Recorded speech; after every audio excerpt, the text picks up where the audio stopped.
আমার কথা কি শুনতে পান সবাই?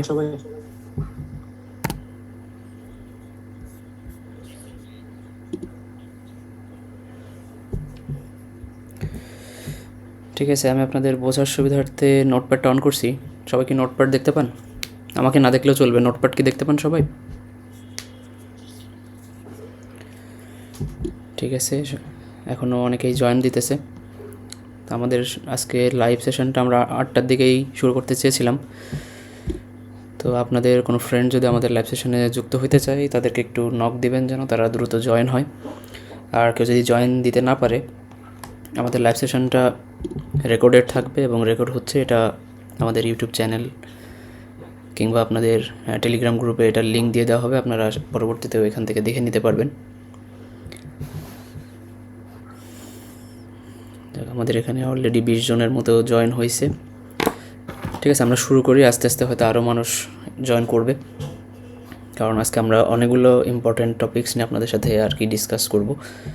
আসলে একটা টপিকস না, মাল্টিপল টপিকস নিয়ে, এবং সবগুলো টপিকস নিয়ে আসলে ইন ডিটেলস বলতে গেলে একটা টপিকস নিয়ে 1 ঘন্টার উপরে ডিসকাশন হয়ে যাবে আর কি। তো মোটামুটি সব কিছু নিয়ে আপনাদের সাথে যতটুকু মানে না বললেই নয় সেটাই আমরা আজকের লাইভ সেশনে বলবো আর কি। তো আজকের লাইভ সেশন আসলে কোনো পড়াশোনা করাবো না, যেটা আপনাদের এমবিবিএস সাবজেক্টে যে পড়াগুলো সেই পড়ানো কোনো টপিকস না। ওভারঅল আপনাদের এমবিবিএস সম্পর্কে যে বেসিক যে কোয়েশ্চেনগুলো থাকে সেই কোয়েশ্চেনগুলো নিয়ে আজকে ডিসকাস করব। তো অ্যানাউন্সমেন্টের দিনই আমি আপনাদেরকে হয়তো এই পোস্টেই বলে রাখছি যে প্রাইভেট মেডিকেল নিয়ে হয়তো কোনো টপিকস আমি আজকের সেশনে কথা বলবো না, কারণ এটা টোটালি আলাদা একটা টপিকস এবং এটা নিয়ে কথা বলতে গেলে আসলে অনেক কথাবার্তা চলে আসে। তো এটার এক একজনের এক এক রকম প্রশ্ন থাকে। সো এটা নিয়ে আমি হয়তো আগামী 2-1 দিনের মধ্যে আর একটা সেশন নিব বা একটা লাইভ সেশন নিব, সেখানে যারা প্রাইভেট মেডিকেল নিয়ে ইন্টারেস্টেড কিংবা যারা প্রাইভেট মেডিকেলে ভর্তি হতে চান তারা সেই সেশনে বা লাইভ সেশনটা করতে পারেন। আপনাদের প্রশ্নগুলোর অ্যান্সার আমি সেখানে দেওয়ার চেষ্টা করব। তো আজকে হলো ওভারঅল যারা সরকারি কিংবা প্রাইভেট যেটাই হোক না কেন মেডিকেল কলেজ সম্পর্কে বা মেডিকেলের বেসিক জিনিসপত্রগুলো নিয়ে আজকে আমরা একটু আলোচনা করি। তো এখানে ফার্স্টেই যেটা আমরা টপিক্সে রেখেছিলাম সেটা হলো এমবিবিএস স্টাডি। তো এমবিবিএস নিয়ে আপনারা অনেকেই অনেক কিছু জানেন। আমি মনে করি যারা অলরেডি গভর্নমেন্ট মেডিকেলে চান্স পেয়েছেন কিংবা গভর্নমেন্ট মেডিকেলে আসার আগেই আপনারা এখন সোশ্যাল মিডিয়ার থ্রু বহু কিছু হয়তো আমি আশা করি আপনারা জানেন আর কি।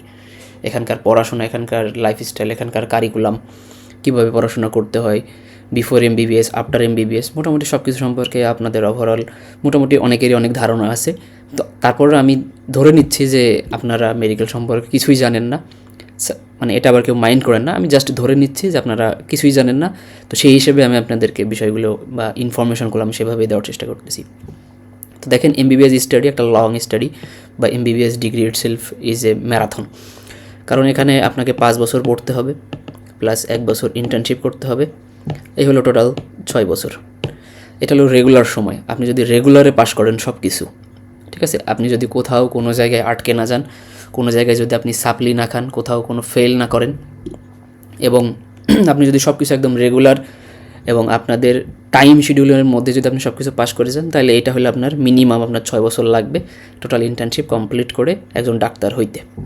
এবং 6 বছর পরে বা ইন্টার্নশিপ কমপ্লিট হওয়ার পরে আপনি এমবিবিএস থেকে মানে এমবিবিএস পাস করবেন এবং সাথে বিএমডিসির লাইসেন্সের জন্য এলিজেবল হবেন। তো বাংলাদেশের প্রেক্ষাপটে যেহেতু সবাই আছেন, তো বিএমডিসি লাইসেন্স না পেলে আপনি প্র্যাকটিস করতে পারবেন না। এখন এটা হলো এমবিবিএস স্টাডির, যেটা আমরা বললাম 5 বছর। এই 5 বছরের মধ্যে আপনার টোটাল 5টা ইয়ার, যেটা আমরা বলতেছি 5টা ইয়ারের মধ্যে আপনাকে টোটাল 4টা প্রফেশনাল পরীক্ষা দিতে হবে। 4টা প্রফেশনাল পরীক্ষা, যেটাকে আমরা বলি প্রফ, ঠিক আছে। এবং এটা বিভিন্ন ইউনিভার্সিটির আন্ডারে হয়ে থাকে। তো আমাদের দেশে আর কি যে বড় বড় ইউনিভার্সিটিগুলো আছে, যেমন Dhaka university, Rajshahi university, Chittagong university, এই ইউনিভার্সিটির আন্ডারে আপনার গভর্নমেন্ট এবং প্রাইভেট মেডিকেল কলেজগুলো অন্তর্ভুক্ত থাকে, ঠিক আছে। এখন ধরেন ঢাকার মধ্যে যতগুলো সরকারি মেডিকেল আছে, যতগুলো প্রাইভেট মেডিকেল কলেজ আছে, সবই ধরেন ঢাকা ইউনিভার্সিটির আন্ডারে। এবং এই ঢাকা ইউনিভার্সিটি থেকেই আসলে প্রফের প্রশ্ন তৈরি করা হয় এবং ঢাকা ইউনিভার্সিটি কর্তৃকই একটা প্রফেশনাল পরীক্ষা নেওয়া হয়। কিন্তু পরীক্ষাটা প্রত্যেকটা ইন্ডিভিজুয়াল কলেজে আলাদাভাবে নেওয়া হয়, ঠিক আছে। অর্থাৎ রিটেন পরীক্ষা সব মেডিকেল কলেজে একই দিনে শুরু হবে। মনে করেন অ্যানাটমি রিটেন পরীক্ষা ঢাকা ইউনিভার্সিটির আন্ডার থেকে আপনাদের একটা দিয়ে দিবে, রুটিন দিবে। মনে করেন আজকে ডিসেম্বরের 22 তারিখ, ধরেন ডিসেম্বরের 26 তারিখে অ্যানাটমি রিটেন 1 পার্ট 1, অ্যানাটমির প্রত্যেকটা সাবজেক্টে আবার 2টা করে পেপার 1 পেপার 2। তো অ্যানাটমি, ফিজিওলজি, বায়োকেমিস্ট্রি 3টা সাবজেক্টের 6টা পেপার পরীক্ষা দিবেন আপনার রিটেন। ধরেন ডিসেম্বরের 26 তারিখে আপনাকে বললো অ্যানাটমি পেপার 1 পরীক্ষা হবে। এই যে অ্যানাটমি পেপার 1 পরীক্ষাটা, এটার যে রিটেন কোয়েশ্চেন সেটা ধরেন ঢাকা ইউনিভার্সিটির আন্ডারে যতগুলো প্রাইভেট গভর্নমেন্ট মেডিকেল কলেজ আছে সব মেডিকেল কলেজগুলোতে এই অ্যানাটমির পেপার 1 পরীক্ষার কোয়েশ্চেনটা দিয়ে দিবে, ঠিক আছে। তো এখন যেদিন দিয়ে দিবে এই 26 তারিখেই, ধরেন আপনি ঢাকার একটা মনে করেন ঢাকা মেডিকেলে পড়েন, আপনি কেউ পড়ে একজন ডিএমসিতে, কেউ একজন পরে মনে করেন একটা প্রাইভেট মেডিকেল মনে করেন হলি ফ্যামিলিতে। এই যে ডিএমসি এবং হলি ফ্যামিলি 2টা মেডিকেল কলেজই কিন্তু ঢাকা ইউনিভার্সিটি বা ডিইউ এর আন্ডারে, ঠিক আছে। এই যে ডিইউ এর আন্ডারে, তার মানে এই ডিইউ এর আন্ডারে যতগুলো মেডিকেল কলেজ আছে সবারই অ্যানাটমি পেপার 1 পরীক্ষা হবে 26 ডিসেম্বর, এবং সেম কোয়েশ্চেনে রিটেনের কোয়েশ্চেন সরকারি মেডিকেল, প্রাইভেট মেডিকেল সবার জন্য সেম, ঠিক আছে। অর্থাৎ ধরেন কয়েকজন জয়েন হতে পারতেছে না, তো যেটা বলতেছিলাম রিটেন কোয়েশ্চেন সবার জন্য সেম, তার মানে সেম রিটেন কোয়েশ্চেনে সরকারি মেডিকেলের স্টুডেন্টদেরকেও সেম প্রশ্নে পরীক্ষা দিতে হয়, প্রাইভেট মেডিকেলের স্টুডেন্টদেরকেও সেম প্রশ্নে পরীক্ষা দিতে হয়, এবং এটা নিজ কলেজে বসে, ঠিক আছে। ধরেন যে ডিএমসির স্টুডেন্ট সে ডিএমসির কোনো গ্যালারিতে বসে এই কোয়েশ্চেন রিটেন পেপারে পরীক্ষা দিবে, যে হলি ফ্যামিলির স্টুডেন্ট সে হলি ফ্যামিলিতে দিবে, ঠিক আছে। তো এই হলো রিটেনের কথাবার্তা বা এমবিবিএস, মানে মোটামুটি যদি আমি বলি তো 5 বছরে আপনার টোটাল প্রফ দিতে হবে 4টা। এখন এই 4টা প্রফ কখন দিতে হয় সেটা আমি একটু সংক্ষেপে বলি। ফার্স্ট প্রফেশনাল পরীক্ষা দিতে পারবেন যখন আপনার first year plus second year complete হবে, এটা 1.5 বছর, তার মানে 1.5 বছর পরে আপনি ফার্স্ট প্রফেশনাল পরীক্ষায় অ্যাপিয়ার করবেন যদি রেগুলার সব কিছু করেন। সেকেন্ড প্রফ দিতে পারবেন হলো যখন আপনার থার্ড ইয়ার কমপ্লিট হবে, থার্ড ইয়ার এন্ডিং, সেটা হলো সেকেন্ড প্রফ। থার্ড প্রফ দিবেন যখন আপনার 4th ইয়ার কমপ্লিট হবে, তখন আপনি থার্ড প্রফেশনাল পরীক্ষা দিবেন। আর ফাইনাল প্রফ দিবেন যখন আপনার ফাইনাল ইয়ার কমপ্লিট হবে তারপরে, ঠিক আছে। এখন এইটা যেমন 1.5 বছর পরে দিলেন আপনি ফার্স্ট প্রফ, থার্ড প্রফটা নর্মালি 1 বছর পরে, সেকেন্ড প্রফটা 1 বছর পরে, থার্ড প্রফটাও 1 বছর পরে দিবেন, এবং ফাইনাল ইয়ারটা দিবেন আবার 1.5 বছর পরে। আশা করি বুঝতে পারছেন যে আপনার প্রফেশনাল পরীক্ষা হয় 4টা। ফার্স্ট প্রফেশনাল পরীক্ষার আগে আপনি 1.5 বছরের সময় পাবেন, 1.5 বছরের মধ্যে আপনাকে 3 সাবজেক্ট পড়তে হবে। ফার্স্ট ইয়ারে আপনাদের সাবজেক্টগুলো একটু বলে দিই, অ্যানাটমি, ফিজিওলজি, বায়োকেমিস্ট্রি, অ্যানাটমির সাথে আবার হিস্টোলজি, এমব্রায়োলজি আছে। এই 3টা সাবজেক্ট আপনি 1.5 বছর ধরে পড়বেন। 1.5 বছরের মাথায় যে আপনাকে ফার্স্ট প্রফেশনাল পরীক্ষা দিতে হবে একটা ইউনিভার্সিটির আন্ডারে। 1.5 বছর পরে যখন আপনি ফার্স্ট প্রফেশনাল পরীক্ষা দিবেন তারপরে আপনি উঠে যাবেন কোন ইয়ারে, থার্ড ইয়ার, ঠিক আছে। থার্ড ইয়ারে যে আপনি থার্ড ইয়ার 1 বছর ধরে থার্ড ইয়ার পড়বেন, তারপরে যে আপনি সেকেন্ড প্রফেশনাল পরীক্ষা দিবেন। এখন সেকেন্ড প্রফেশনাল পরীক্ষায় বা থার্ড ইয়ার আপনার সাবজেক্ট কি, এখানে সাবজেক্ট আছে হলো ফার্মাকোলজি এবং ফরেনসিক মেডিসিন, এই 2টা সাবজেক্ট মিলে হলো আপনার থার্ড ইয়ার। এই 2টা সাবজেক্ট পড়ার পরে আপনি মানে 1 বছর ধরে 2টা সাবজেক্ট পড়বেন, তারপরে আপনি থার্ড প্রফেশনাল পরীক্ষা দিবেন। এরপরে যখন আপনি ফোর্থ ইয়ারে উঠবেন, সেটাকে আমরা বলি যে এটাও আপনি 1 বছর সময় পাবেন, কিন্তু এখানে আবার সাবজেক্টের পরিমাণ বেশি। এখানে আপনাকে মাইক্রোবায়োলজি পড়তে হবে, প্যাথোলজি পড়তে হবে, সাথে সাথে কমিউনিটি মেডিসিন পড়তে হবে, ঠিক আছে। তো এই 3টা সাবজেক্ট পড়ার জন্য আপনি 1 বছর সময় পাবেন, এবং 1 বছর অর্থাৎ ফোর্থ ইয়ার 1 বছর শেষে আপনি যে থার্ড প্রফেশনাল পরীক্ষা দিবেন, ঠিক আছে। এই যে থার্ড প্রফেশনাল পরীক্ষা দেওয়ার পরে আপনি ফাইনাল ইয়ারে চলে আসলেন, ঠিক আছে। ফাইনাল ইয়ারের সময়টা 1.5 বছর। এই 1.5 বছরের মধ্যে আপনাকে 3টা মেজর সাবজেক্ট পড়তে হবে, যেটাকে আমরা বলি ক্লিনিক্যাল সাবজেক্ট। একটা হলো মেডিসিন, একটা হলো সার্জারি, আর একটা হলো gynae and obstetric and gynaecology. এই 3টা সাবজেক্ট আপনি 1.5 বছর ধরে ফাইনাল ইয়ারে পড়বেন। তারপরে আপনি যখন পড়া শেষ হবে 1.5 বছর পরে আপনি ফাইনাল প্রফেশনাল পরীক্ষা দিবেন। ফাইনাল প্রফেশনাল পরীক্ষায় আপনি যদি পাস করেন তারপরে আপনি ইন্টার্নশিপে জয়েন করবেন, ঠিক আছে। এই ইন্টার্নশিপ আপনি আপনার নিজের কলেজ থেকে করতে হবে, অর্থাৎ আপনি যেই মেডিকেল থেকে ফাইনাল প্রফেশনাল পরীক্ষায় পাস করবেন আপনাকে সেই মেডিকেল কলেজ থেকেই 1 বছরের ইন্টার্নশিপ, 1 বছর ইন্টার্নশিপ আপনাকে করতে হবে, ঠিক আছে। এবং ইন্টার্নশিপটা পেইড হল, অর্থাৎ ইন্টার্নশিপে যখন আপনি ইন্টার্নশিপ করবেন তখন আপনাকে মাসিক একটা বেতন দেওয়া হবে। প্রাইভেট মেডিকেল কলেজে যারা পড়বেন তাদের আগে থেকেই এই ইন্টার্নশিপের টাকাটা নিয়ে ওই টাকাটাই আপনাকে আবার ইন্টার্নশিপের সময় মানে প্রতি মাসে ব্যাক দিবে। আর যারা গভর্নমেন্ট মেডিকেলে তাদের ক্ষেত্রে সরকার থেকে 20,000 টাকা করে মান্থলি আপনাকে ইন্টার্নশিপের ফি দিবে, মানে দেবে আর কি, বেতন দিবে আর কি। তো মোটামুটি এমবিবিএস স্টাডি সম্পর্কে বা প্রফ সম্পর্কে মোটামুটি একটা বেসিক ধারণা আমি দিতে পারছি আশা করি। কারোর কি কোনো প্রশ্ন আছে এইটুকুর মধ্যে? ফিল, হ্যাঁ অবশ্যই বলো।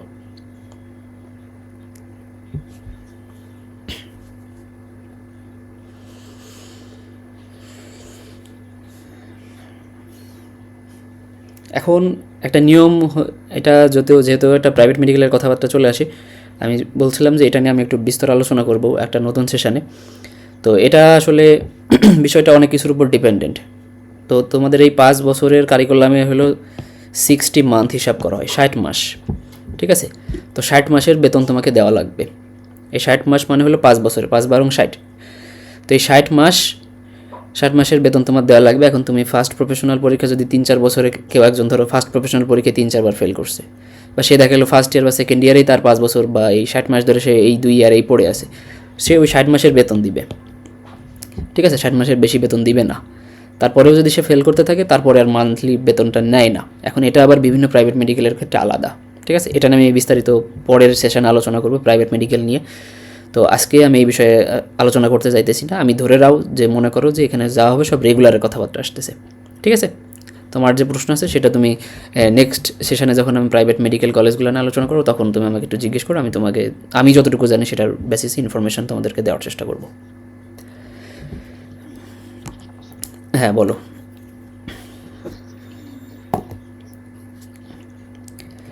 আর্মি মেডিকেল কলেজ নিয়েও আমি আজকে কোনো কথা বলতে চাচ্ছি না, কারণ আর্মি মেডিকেল কলেজ নিয়েও আমি নিজেও অত বেশি ডিটেলস জানি না।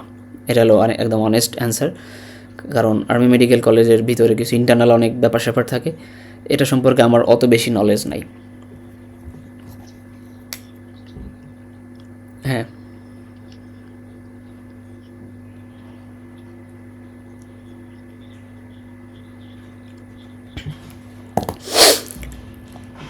এখন আমার কথাটা শুনে হয়তো বা কেউ ডিমোটিভেটেড হয়েও না, আবার কেউ ভয়ও পায়ও না। এখন অনেস্টলি যদি বলি, মেডিকেলের পড়াশোনা অনেক কষ্ট ভাইয়া, একদম অনেস্ট কথা।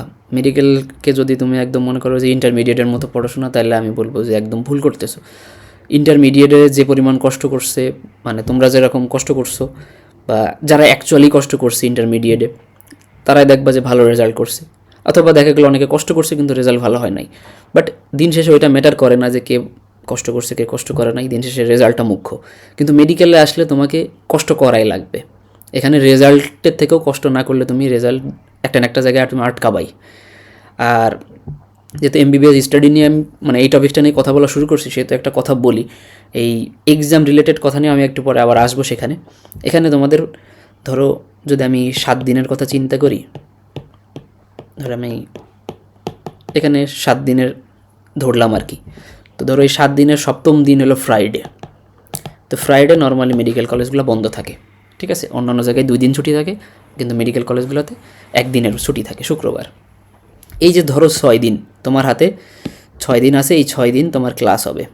এখন তোমার ফার্স্ট ইয়ারে কয়টা সাবজেক্ট? 3টা সাবজেক্ট, ঠিক আছে। Anatomy, physiology, biochemistry.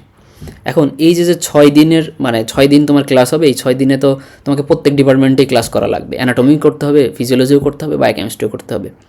তো মনে করো আজকে অ্যানাটমি ক্লাস হয়েছে কিন্তু কোনো আইটেম নাই। আইটেম মানে বুঝো, আইটেম মানে হলো ছোটো ছোটো পরীক্ষা। এই যে আমি তোমাদের সামনে এখন ফেস টু ফেস কথা বলতেছি, তোমরা কোনো একটা টপিক্স পড়ানো হইলো, মনে করো একটা সিম্পল একটা টপিক্সের কথাই বলি। ধরো ফিজিক্সের কোনো একটা টপিক্স পড়েছে, মনে করো শক্তির উপর একটা লেকচার নিয়েছে স্যার আজকে।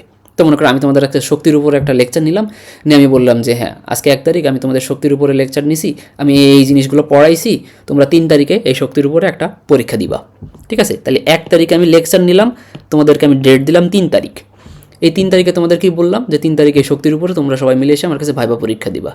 এই যে ভাইবা পরীক্ষা দিবা, আমি তোমাদেরকে যা পড়াইছি আমি সেটার উপরে বেসিস করে তোমাদেরকে কিছু কোয়েশ্চেন করবো, যে পারবে সে পাস করবে, যে পারবে না সে পেন্ডিং খাবে, ঠিক আছে। এইগুলোর আমরা বলি আইটেম পরীক্ষা। তো এই যে আইটেম পরীক্ষা, এই আইটেম পরীক্ষা তোমার দেখা যাবে একদিন অন্তর অন্তরই পাবা, অথবা দেখা যাবে যে একদিনে 3-4টা আইটেম আছে, আবার দেখা যাইতে পারে যে 1 সপ্তাহের মধ্যে 3-4 দিন ধরে কোনো আইটেম নাই। এটা ডিপেন্ডস করে। দেখা যায় যে অনেক মেডিকেল কলেজগুলোতে একবারে 7-8 আইটেম ডেট দেয়, আবার অনেক মেডিকেল কলেজগুলো আছে যে প্রত্যেক দিন একটা একটা করে আইটেম নেয়। সো এটা কলেজ ভিত্তিক আলাদা, মানে কলেজ ভিত্তিক এটা মানে ভ্যারি করে। আবার ডিপার্টমেন্ট কর্তৃক এটা ভ্যারি করে, কোন ডিপার্টমেন্টে কোন ম্যাডাম কীভাবে কী আইটেম নেবে, সেটা টিচার বলো, কলেজ বলো বা প্রতিষ্ঠানের উপর ভিত্তি করে এটা মানে বিভিন্ন রকম হয়ে থাকে আর কি। কিন্তু আমি কোর্সের যে একটা অ্যানাউন্সমেন্ট দিয়েছিলাম যে আমাদের যে 25-26 সেশন একটা কোর্সের, তো তোমাদের ওইখানে আমি 3টা মানে আলাদা আলাদা স্লাইডে একটা লেকচারের একটা লিস্ট দিয়ে রাখছিলাম যে ফার্স্ট টার্মের মধ্যে এই লেকচারগুলো আছে, সেকেন্ড টার্মের মধ্যে এই লেকচারগুলো পড়ানো হয় বা পড়াবো আর কি। তো ওইখানেও ধরো যে লেকচার মানে যে লিস্টগুলো দেওয়া ছিল, ওইখানেও দেখবা প্রত্যেকটা লেকচারের নামে এক একটা করে টপিক্স একটা লেকচার দেওয়া থাকে। তো ওই এরকম একটা লেকচার পড়াবে তোমাদের কলেজে, কলেজে এক এক লেকচার পড়ানোর পরে তোমাদেরকে একটা ডেট দিবে। তো এই যে জিনিসটা আমি বলতে চাচ্ছিলাম যে is it easy or hardness এইখানে একটা জিনিসই যেখানে তোমাকে কনসিস্টেন্ট থাকা লাগবে, এটাই হলো হার্ড।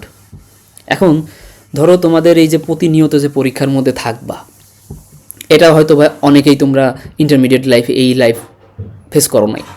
দেখা যাবে যে ইন্টারমিডিয়েট এরকম ছিল যে ধরো একটা টেস্ট পরীক্ষা হইলো, একটা প্রি টেস্ট পরীক্ষা হইলো, এখন এই টেস্ট পরীক্ষা প্রি টেস্ট পরীক্ষা ধরো এইটার আগে তুমি 6 মাস সময় পাইছো। তার মানে এই 6 মাসের মধ্যে তুমি কী করছো না করছো ডাজেন্ট ম্যাটার। পরীক্ষার 6 মাস পরে হবে, 6 মাস পরের আগে দেখালে তুমি পরীক্ষার 15 দিন আগে পড়তে বসছো, 15 দিন তুমি এমন পড়া দিছো যে ওই 15 দিনে তুমি হয়তো তোমার আইকিউ ভালো বা তোমার ক্যালিবার ভালো, তুমি ওই 15 দিনে দেখালো সিলেবাস কমপ্লিট করে টেস্ট পরীক্ষা পাস করে আসছো। তার মানে তুমি 6 মাস ধরে ওই কী করছো না করছো ম্যাটার করে না, তুমি 15 দিন পরে পাস করে আসছো। কিন্তু এই যে আমি যেটা বোঝাতে চাচ্ছিলাম, এই যে তোমার ছোটো ছোটো আইটেমগুলো দিয়ে রাখছে, এটা তোমার 6 মাস ওরিয়েন্টেড দেবে না, এটা তোমার 7 দিনের একটা শিডিউল দিয়ে দিল।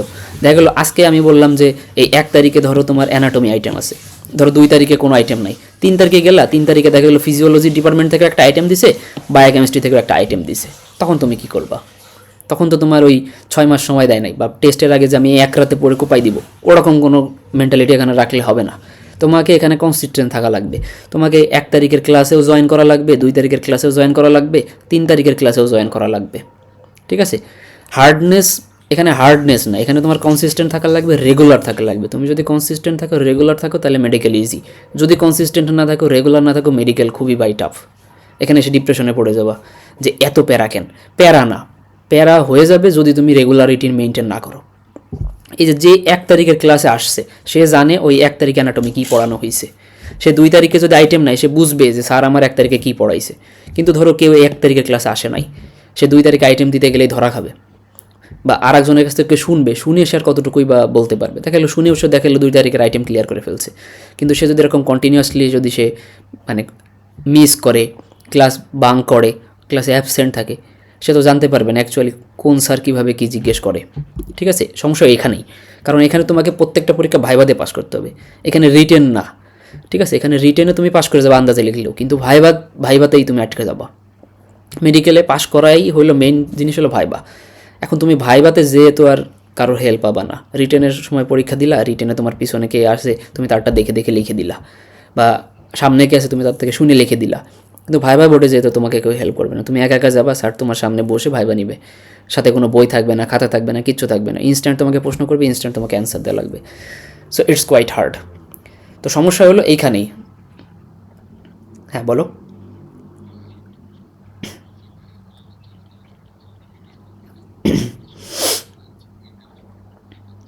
হ্যাঁ, এটা নিয়েও কথা বলবো। বাংলা মিডিয়াম থেকে দেখো ম্যাক্সিমাম স্টুডেন্ট বললে ভুল হয়, 99% স্টুডেন্টই বাংলা মিডিয়াম থেকে আসে মেডিকেলে, 1% যারা ইংলিশ মিডিয়াম থেকে আসে, ঢাকার কিছু ইংলিশ মিডিয়াম কলেজ আছে সেখান থেকে ধরো 1% আসে। তো এখানে তুমি যখন আসবা, তোমাকে প্রথম ধরো 10 দিন 15 দিন তোমাকে কনসিডার করবে। ঠিক আছে? তুমি যখন আইটেম দিতে যাবো তখন তোমার ওরকম ফ্লুয়েন্সি আসবে না, তুমি ইংলিশে সব কিছু এরকম বলতে পারবা না, তোমার বেঁধে যাবে। কিংবা দেখা যাবে যে তুমি অনেক কিছুই পড়তেছো বাসায়, বুঝতেছো, কিন্তু বলতে গেলে আটকে যাইতেছে, ইংলিশ বলতে পারতেছো না। যদি টিচাররা আন্ডারস্ট্যান্ডিং হয়, তো সেক্ষেত্রে টিচাররা বলে যে তুমি আমাকে বাংলায় বোঝাই বলো, ইংলিশে বলা লাগবে না। ইংলিশে তুমি বলার চেষ্টা পারতেছো না, তখন তুমি বাংলায় যদি বুঝে আসতে পারো, অ্যান্সার যদি তোমার ঠিক হয়, তোমার আইটেম ক্লিয়ার করে যাবে। ঠিক আছে? কিন্তু তোমাকে চেষ্টা করতে হবে, তোমাকে বারবার সুযোগ দিবে না। ঠিক আছে?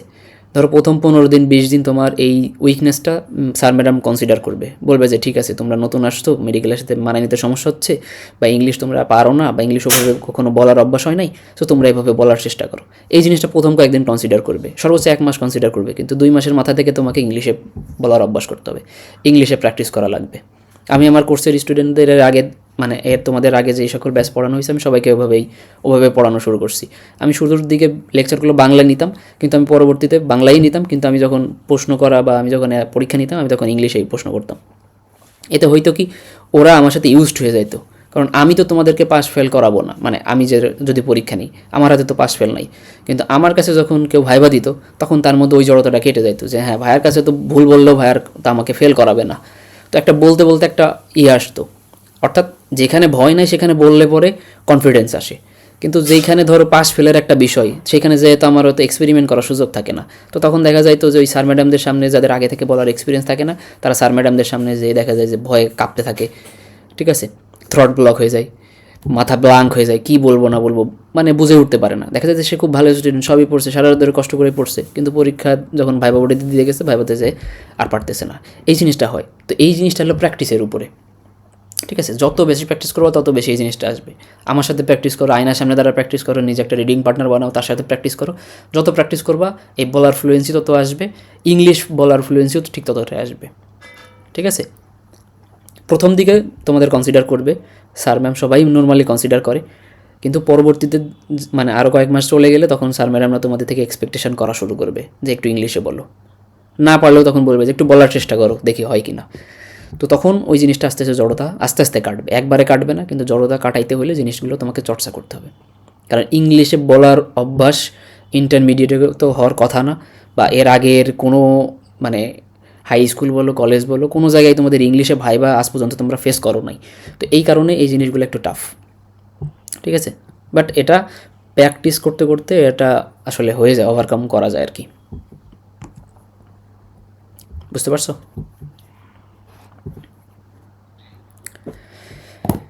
ঠিক আছে, অনেক কিছুই আসলে কথা বলবো আজকে, এরপরে একটু আমাদের একটু মেইন যে জিনিসটা আছে সেটা নিয়ে একটু আসি, বুক লিস্ট নিয়ে।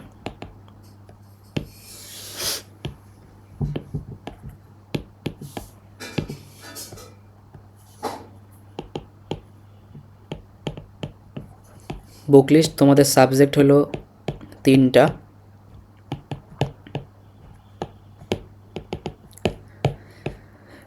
এখন আমি কোনো দিনও কাউকে ওরকম বলি না যে এক গাদা বই কিনে নিয়ে সব পড়বা, সব পড়া আসলে সম্ভব না। আমি এখন তোমাদের বা আমি এখন মেডিকেল স্টুডেন্ট পড়াই, আমি গাইটন পড়াই, ঠিক আছে, আমার গাইটনের প্রতি একটা ফ্যাসিনেশন আছে, বা আমি গাইটন পড়াই, পড়াইতে পড়াইতে আমার গাইটনের মোটামুটি অনেক কিছু হয়ে গেছে। কিন্তু এখন যদি আমি কাউকে কোনো একটা স্টুডেন্টকে ফিজিওলজি পড়ানোর জন্য যদি গাইটন সাজেস্ট করি, গাইটন বইয়ের সাইজ দেখলে ভয় পাবে, ভিতরে পড়তে গেলে হজবরলা কিছুই বুঝবে না। সো ফিজিওলজিতে যখন পড়া, ফিজিওলজিতে একটা মেইন বই আমাদের দেশে মানে সব মেডিকেল কলেজ, তো সব জায়গায় এই একটা কথাই বলবে গাইটন কেনো। দেখবেন যে এই মোটা একটা বই আছে গাইটন বই, আমি হয়তো আপনাদের টেলিগ্রাম গ্রুপে একটা ছবিও দিছিলাম, ছবিটা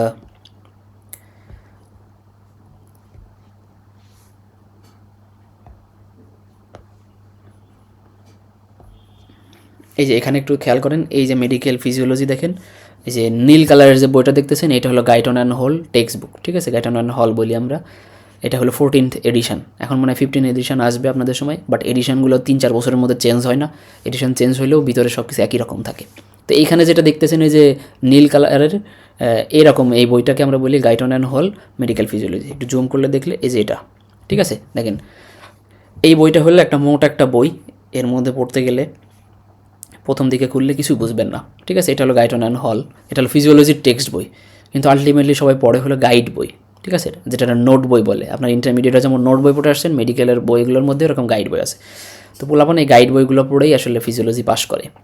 কিন্তু আমি ফিজিওলজিতে আমি শুধুমাত্র গাইডের পক্ষপাতিত্ব করি না, আমি এর পাশাপাশি একটা বই পড়ে, সেটা হলো স্যাম বুলিংহাম ফিজিওলজি, ঠিক আছে, বইটার নাম হলো স্যাম বুলিংহাম,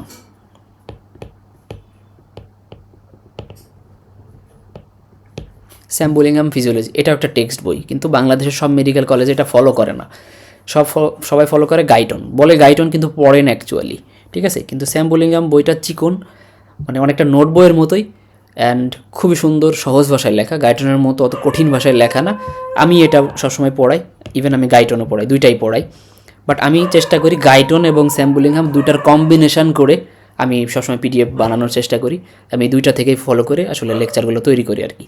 আর অ্যানাটমির ক্ষেত্রে গেলে আসলে 3টা বই চলে আসে, 3টা বই বলতে গেলে টেক্সট বই, একটা হলো এ কে দত্ত, আরেকটা হলো বিডি চৌরাশিয়া, আর একটা আছে এটা হলো ভিশারাম, ঠিক আছে, ভিশারাম সিং। তো এখন এই যে এই ছবির মধ্যেও দেখেন এখানে 3টা বই মনে আছে, হ্যাঁ, এখানে দেখেন অ্যানাটমির যে 3টা বই দেখতেছেন, এই যে উপরের দিকে দেখেন নীল কালারের যেটা, যে হিউম্যান অ্যানাটমি, দেখেন দত্ত লেখা, এই যে এটা দেখেন, এই যে দত্ত লেখা দেখছেন।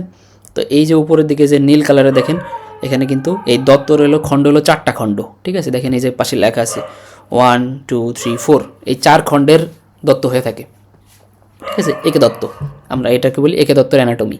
ঠিক তার নিচে দেখেন আবার একটা অ্যানাটমি বই লাল কালারের যেটা দেখতেছেন, এখানে কি লেখা 84, সামনের দিকে লেখা দেখেন 84, তারপর লেখা হিউম্যান অ্যানাটমি, পরে লেখা 9th এডিশন, ঠিক আছে। এই যেটা দেখতেছেন এটারও দেখেন 4টা ভলিউম 1 2 3 4, এটাকে বলা হয় বিডি 84 আমরা বলি, ঠিক আছে।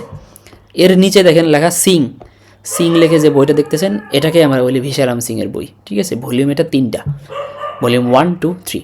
তো এই 3 ভলিউমের যে বইটা দেখছেন এটাকে বলি ভিশারাম সিং, ঠিক আছে। 3 বইয়ের রাইটারই আসলে ইন্ডিয়ান রাইটার। এখন কথা হলো যে এখানে সবথেকে বাংলাদেশের সবথেকে মানে পপুলার অ্যান্ড সব মেডিকেল কলেজে যে বইটা ফলো করে সেটা হলো প্রথমটা, অর্থাৎ একে দত্ত স্যারের বইটা।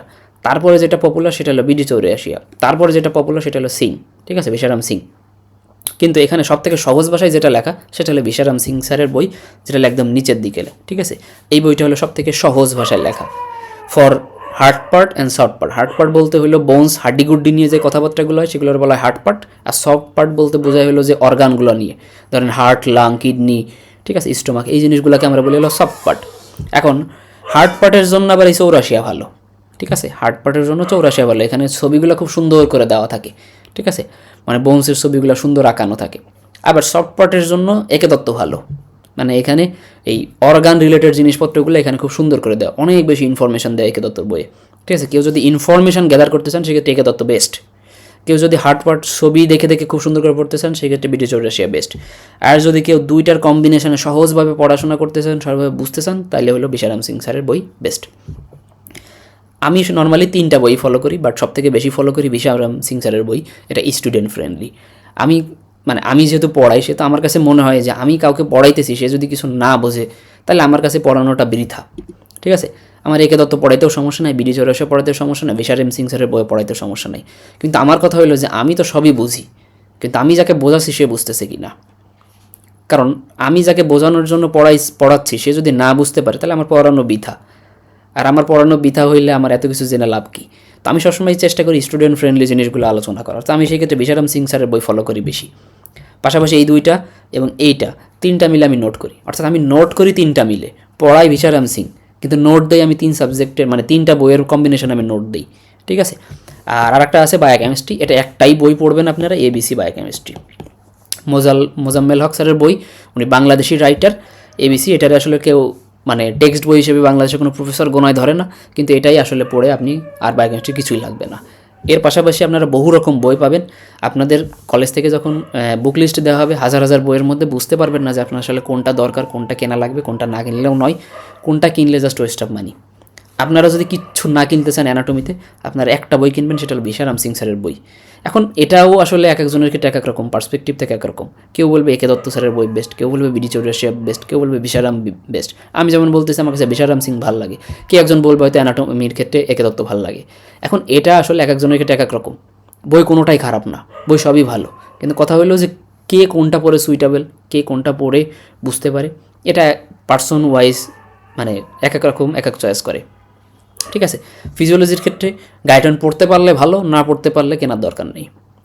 এখন বললাম যে কেনার দরকার নেই, হয়তো আবার এই ভিডিওটা যারা দেখবে হয়তো অনেক সিনিয়র টিনিয়র যারা আপনাদের সিনিয়র, তারা হয়তো বা আমারে বলবে এ তো পাগল, গাইটন মানে পড়াইতে চায় আর কি, কিন্তু গাইটন কিনেই রাখে সবাই, ম্যাক্সিমাম গাইটন কিনে কেউ পড়ে না। মোটা একটা বই কিনবে কিন্তু ম্যাক্সিমাম 1 মাস সর্বোচ্চ পড়বে, তারপর আর পড়বে না। কেন পড়বে না সেটা আপনাদের সিনিয়র বা আপনারা কেনার পরে বুঝবেন অ্যাকচুয়ালি। আর এবিসি, অ্যাকচুয়ালি এই এবিসি বইটাই সবাই পড়ে। এবিসিটা আপনারা কিনলে এটা মানে অর্থ ইট, আপনি এটা কিনলে এটা পড়বেন, এটা আপনার পড়াই লাগবে, না পড়লে আপনি আইটেম ক্লিয়ার করতে পারবেন না। এখন এইগুলো গেল হলো টেক্সট বুক, ঠিক আছে।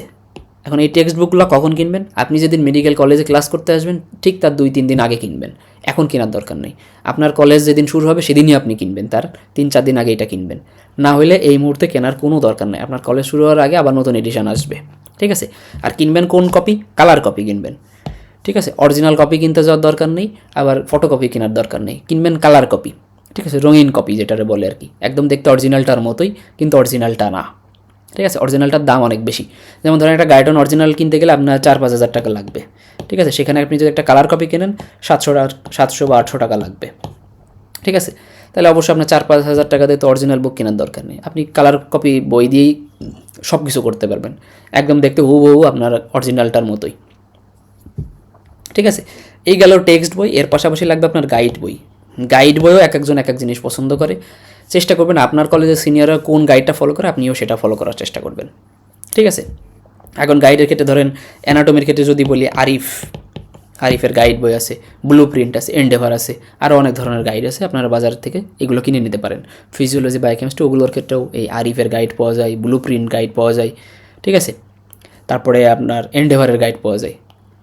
এখন অরিজিনাল এবং কালার কপির মধ্যে কোনো পার্থক্য নাই, পেজ কোয়ালিটির পার্থক্য, সেদিকে শুধুমাত্র পেজ কোয়ালিটি, বাইন্ডিংয়ের কোয়ালিটি এবং কাভার এটার কোয়ালিটিটা ভালো। ঠিক আছে, যেটা অরিজিনাল সেটা একদম প্রিমিয়াম কোয়ালিটির পেজ পাবেন, আর যেটা কালার কপি সেটা এত প্রিমিয়াম কোয়ালিটি পাবেন না, কিন্তু যেই পেজ দেবে সেই পেজ দিয়ে আপনি কাজ চালাইতে পারবেন। ঠিক আছে, তাহলে বুক লিস্ট মোটামুটি আপনাদের একটা ওভারঅল ধারণা হয়েছে। এর বাইরে আরও অনেক বই লাগবে, শুধু এই কটা বই না। এর বাইরে ধরেন যারা এমব্রায়োলজি প্লাস হিস্টোলজির বই কিনবেন, অনেক বই অনেকেই কিনবেন, কিন্তু এগুলো আসলে লাগে না, এগুলো গাইড পড়লে হয়ে যায়। সো আমি বলি যে সংক্ষেপে, আমি একদম মিনিমাল ওয়েতে বলতেছি, এটা গাইড পড়লে মোর দ্যান এনাফ। এর পাশাপাশি আর একটা আছে বোনসের ক্ষেত্রে হার্ড পার্টটা আমি সবসময় বলি যে সেলিম রেজা স্যারের বই পড়তে। সেলিম রেজা অস্টিওলজি বলি এটার। ঠিক আছে, সেলিম রেজা অস্টিওলজি, সেখানে আপনি আমাদের মানবদেহের যে 306টা বোনস, সব কটা বোনসের একদম A to Z ওই হার্ড পার্টের মানে অস্টিওলজি বইয়ের মধ্যে দেওয়া থাকে। সো একটা বই পড়লেই দেখা যায় যে বোনস পার্টটা ওখানে কভার হয়ে যায়। এর পাশাপাশি একটা নেটারের অ্যাটলাস কিনতে বলি, নেটার অ্যাটলাস। ঠিক আছে, এই নেটার অ্যাটলাসের মধ্যে আপনি মানবদের সকল ছবি পাবেন। ঠিক আছে, তা আমি একটু আপনাদেরকে যদি বইগুলো একটু দেখাই, আমার কাছে পিডিএফ আছে, আমি পিডিএফ থেকে এখন দেখতে হবে আমার কাছে আছে কি না। এই যে ধরেন এখানে একটা, এটা হলো ধরেন যে সেলিম রেজার অস্টিওলজির যেটা বলতেছিলাম, এখানে এই যে বোনসগুলো দেখেন ডেমনস্ট্রেশন করা আছে। ঠিক আছে, প্রতিটা বোনস এরকম সুন্দরভাবে দেওয়া থাকে, এটা হলো অস্টিওলজির জন্য।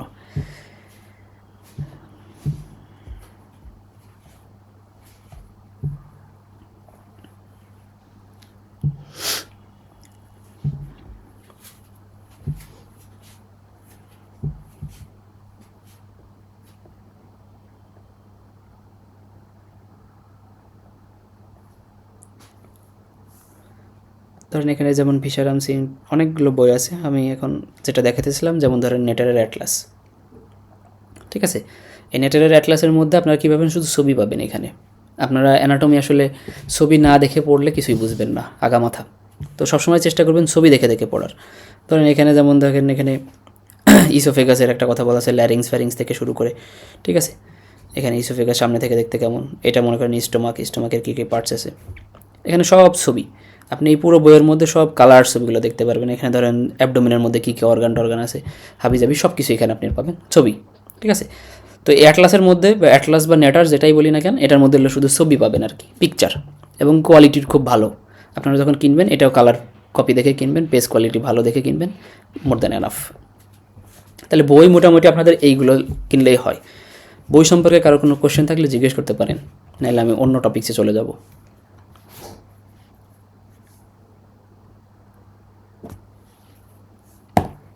ঠিক আছে, বই সম্পর্কে কারো কোনো কোশ্চেন নাই, তবে বই এই মুহূর্তে কেউ কিনেন না। এখন হয়তো বা অনেকেই আবেগের বসে বই কিনে পড়া শুরু করবেন, বাট এই মুহূর্তে বই কেনার দরকার নেই। পারলে আপনারা পিডিএফ কালেক্ট করে পিডিএফ একটু দেখতে পারেন। বই কিনলে আপনাকে আবার কলেজ শুরু হওয়ার আগে আবার নতুন করে বই কিনতে হবে, আবার একটা ডাবল খরচ। গাইডও এখন কেনার দরকার নেই, একজন বলছেন গাইড কিনবো কিনা, গাইডও এখন কেনার দরকার নেই। যদি কারো থেকে গাইড কালেক্ট করতে পারেন, সিনিয়র কোনো বড়ো ভাইয়ের কাছ থেকে বা আপুর কাছ থেকে, তাহলে গাইড কালেক্ট করে রাখতে পারেন। বাট গাইডও আপনার নতুন এডিশন আসবে, একদম ক্লাস শুরু হওয়ার আগে নতুন এডিশন আসে বাজারে। ঠিক আছে, তখন আপনারা গাইড কিনবেন।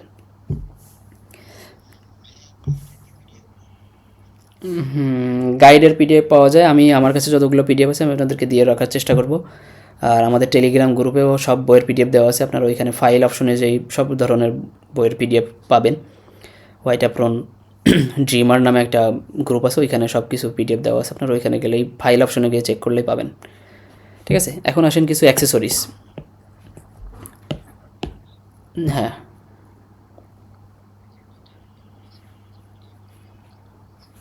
হ্যাঁ, অ্যাটলাস নেটার কিনে রাখা যায়।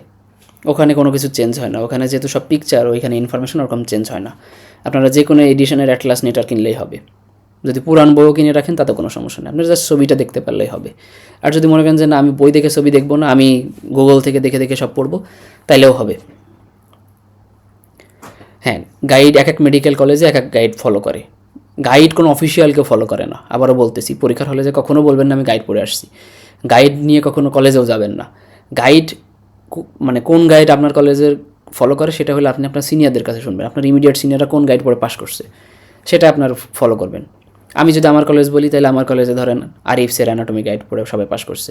আবার অনেক মেডিকেল কলেজে ব্লু প্রিন্ট অ্যানাটমি পড়ে পাস করবে এক এক ইয়ে। এখন এটা এক একজনের উপর ডিপেন্ড করতেছে, ঠিক আছে। গাইড আপনারা যে কোনো একটা কিনলেই হয়, গাইড সব কিছুই মোটামুটি একই রকম থাকে। এখন এটার প্রাইসও আমার এই মুহূর্তে কত টাকা দাম অ্যাকচুয়াল বাজার মূল্য আমার জানা নাই। আপনারা বিভিন্ন গ্রুপ, অনলাইন গ্রুপ আছে যেমন ডিএনএ মেডিকেল মার্ট, ঠিক আছে, তারপরে আছে ধরেন আলিফ বুক হাউস, তারপরে অ্যামাজন বুক হাউস। এই যে বুক হাউস বা এই কোম্পানিগুলোকে আপনারা হলো, ওটা হলো ওই নীলক্ষেতে ওদের দোকানগুলো আছে, এদের অনলাইন পেজও আছে। আপনার ওইখানে যেয়ে ওদের কাছে জিজ্ঞেস করে নিতে পারেন। ওদের কাছে অনলাইনে মেসেজ দিলেন বা ওদের পেজে যেয়ে মেসেজ দিবেন যে এই বুকগুলোর দাম কত, বা এই মুহূর্তে বাজারে যে বইগুলো আছে এইগুলোর কত টাকা দাম চলতেছে। আপনার ওইখান থেকে একটা ওভারঅল ধারণা পাবেন। যে কোনো এক দোকানেই দেখবেন না, মাল্টিপল কয়েকটা দোকান থেকে দামাদামি করবেন বা দামের একটা ভ্যারিটি, মানে মোটামুটি একটা ধারণা নিয়ে তারপরে বই কিনবেন। বাট এখন কেনার দরকার নেই।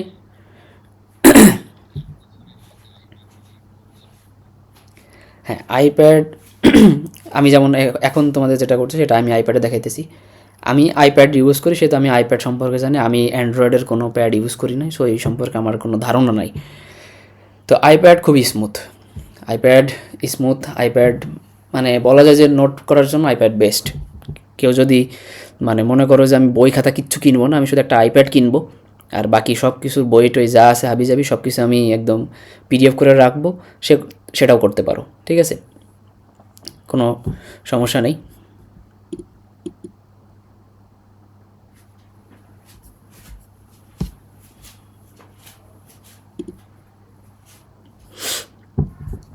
ঠিক আছে, আইপ্যাড কেউ কিনে রাখতে পারলে আইপ্যাড কিনেও কাজ চালাতে পারো, বাট আইপ্যাড কস্টলি, ঠিক আছে। তুমি যদি একদম লোয়ার মিনিমাম থেকে শুরু করতে চাও তাও তোমার 35-40 হাজার টাকা লাগবে একটা আইপ্যাডের পেছনে, ঠিক আছে। তবে আইপ্যাড যদি কেউ কিনতে চাও আইপ্যাড দিয়ে, তাহলে 9 জেনারেশন আছে, 10 জেনারেশন আছে, আইপ্যাড প্রো আছে, ঠিক আছে। এখন এই জিনিসগুলোও এখন একটু কম প্রাইসের মধ্যে আছে। কেউ যদি একটু মানে সেকেন্ড হ্যান্ড কিনতে চাও, তারপরেও সেকেন্ড হ্যান্ড না কেনাই ভালো, সবসময় ফার্স্ট হ্যান্ড কেনাই ভালো। অনেক সময় দেখা যায় যে এটা সমস্যা হয় আর কি। হ্যাঁ, আইপ্যাড বা ট্যাব ছাড়াও সার্ভাইভ করা যাবে। আইপ্যাড কোনো কিছুতেই ম্যান্ডেটরি না, আইপ্যাড না হইলেও চলবে, তোমার হোল লাইফ আইপ্যাড না হইলেও চলবে। আইপ্যাড দিয়ে আসলে কোনো মানে আইপ্যাড না হইলে আমি কিছু করতে পারবো না এমন না, তুমি খাতা কলমেও সব কিছু করতে পারবা, ঠিক আছে। আইপ্যাড জিনিসটা হইলো যে তুমি যদি ক্যারি করতে না চাও বই খাতা সব কিছু, যদি আমার আলাদা আলাদা করে ক্যারি না করে আমি একটা জায়গায় সব কিছু সংরক্ষণ করে রাখতে চাই, সেক্ষেত্রে তুমি আইপ্যাড পড়তে পারো। আমি যেমন আইপ্যাডটা পড়ি কারণ আমার ক্ষেত্রে এটা দরকার হয়। যেমন ধর আমার এখানে অল সাবজেক্টের যে আলাদা আলাদা করে নোট করে রাখা আছে, আমার বই সব কিছু এখানে আছে। তারপর আমি মানে ফিজিক্যাল বই কিনে গিয়ে পড়ি, আমার ফিজিক্যাল বই না দাগায় পড়লে আমার পড়া হয় না, ঠিক আছে। তো এটা এক একজনের ক্ষেত্রে এক এক রকম, বুঝতে পারছো?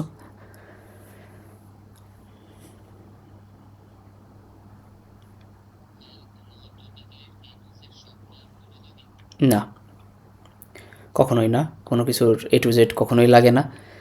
এখন এই জিনিসটাও বুঝতে হবে, এই জিনিসটা কোন টপিক থেকে কতটুকু পড়তে হয়, কোনটা রিটেনে আসে, কোনটা ভাইভাতে আসে, এটার জন্য আসলে ক্লাস করা লাগে, ঠিক আছে, নিয়মিত ক্লাস করতে হবে। না, মুখস্থ তোমার করা লাগবে। যদি তুমি 10 লাইন পড়ো তার মধ্যে তোমার 6 লাইন 5 লাইন মুখস্থ থাকা লাগবে, এই জিনিসটা তোমাকে মেমোরাইজ করা লাগবে, বাট আন্ডারস্ট্যান্ডিং একটা বিষয় থাকে, ঠিক আছে। কী লিখছো মেডিকেল কলেজে টিচারের মধ্যে?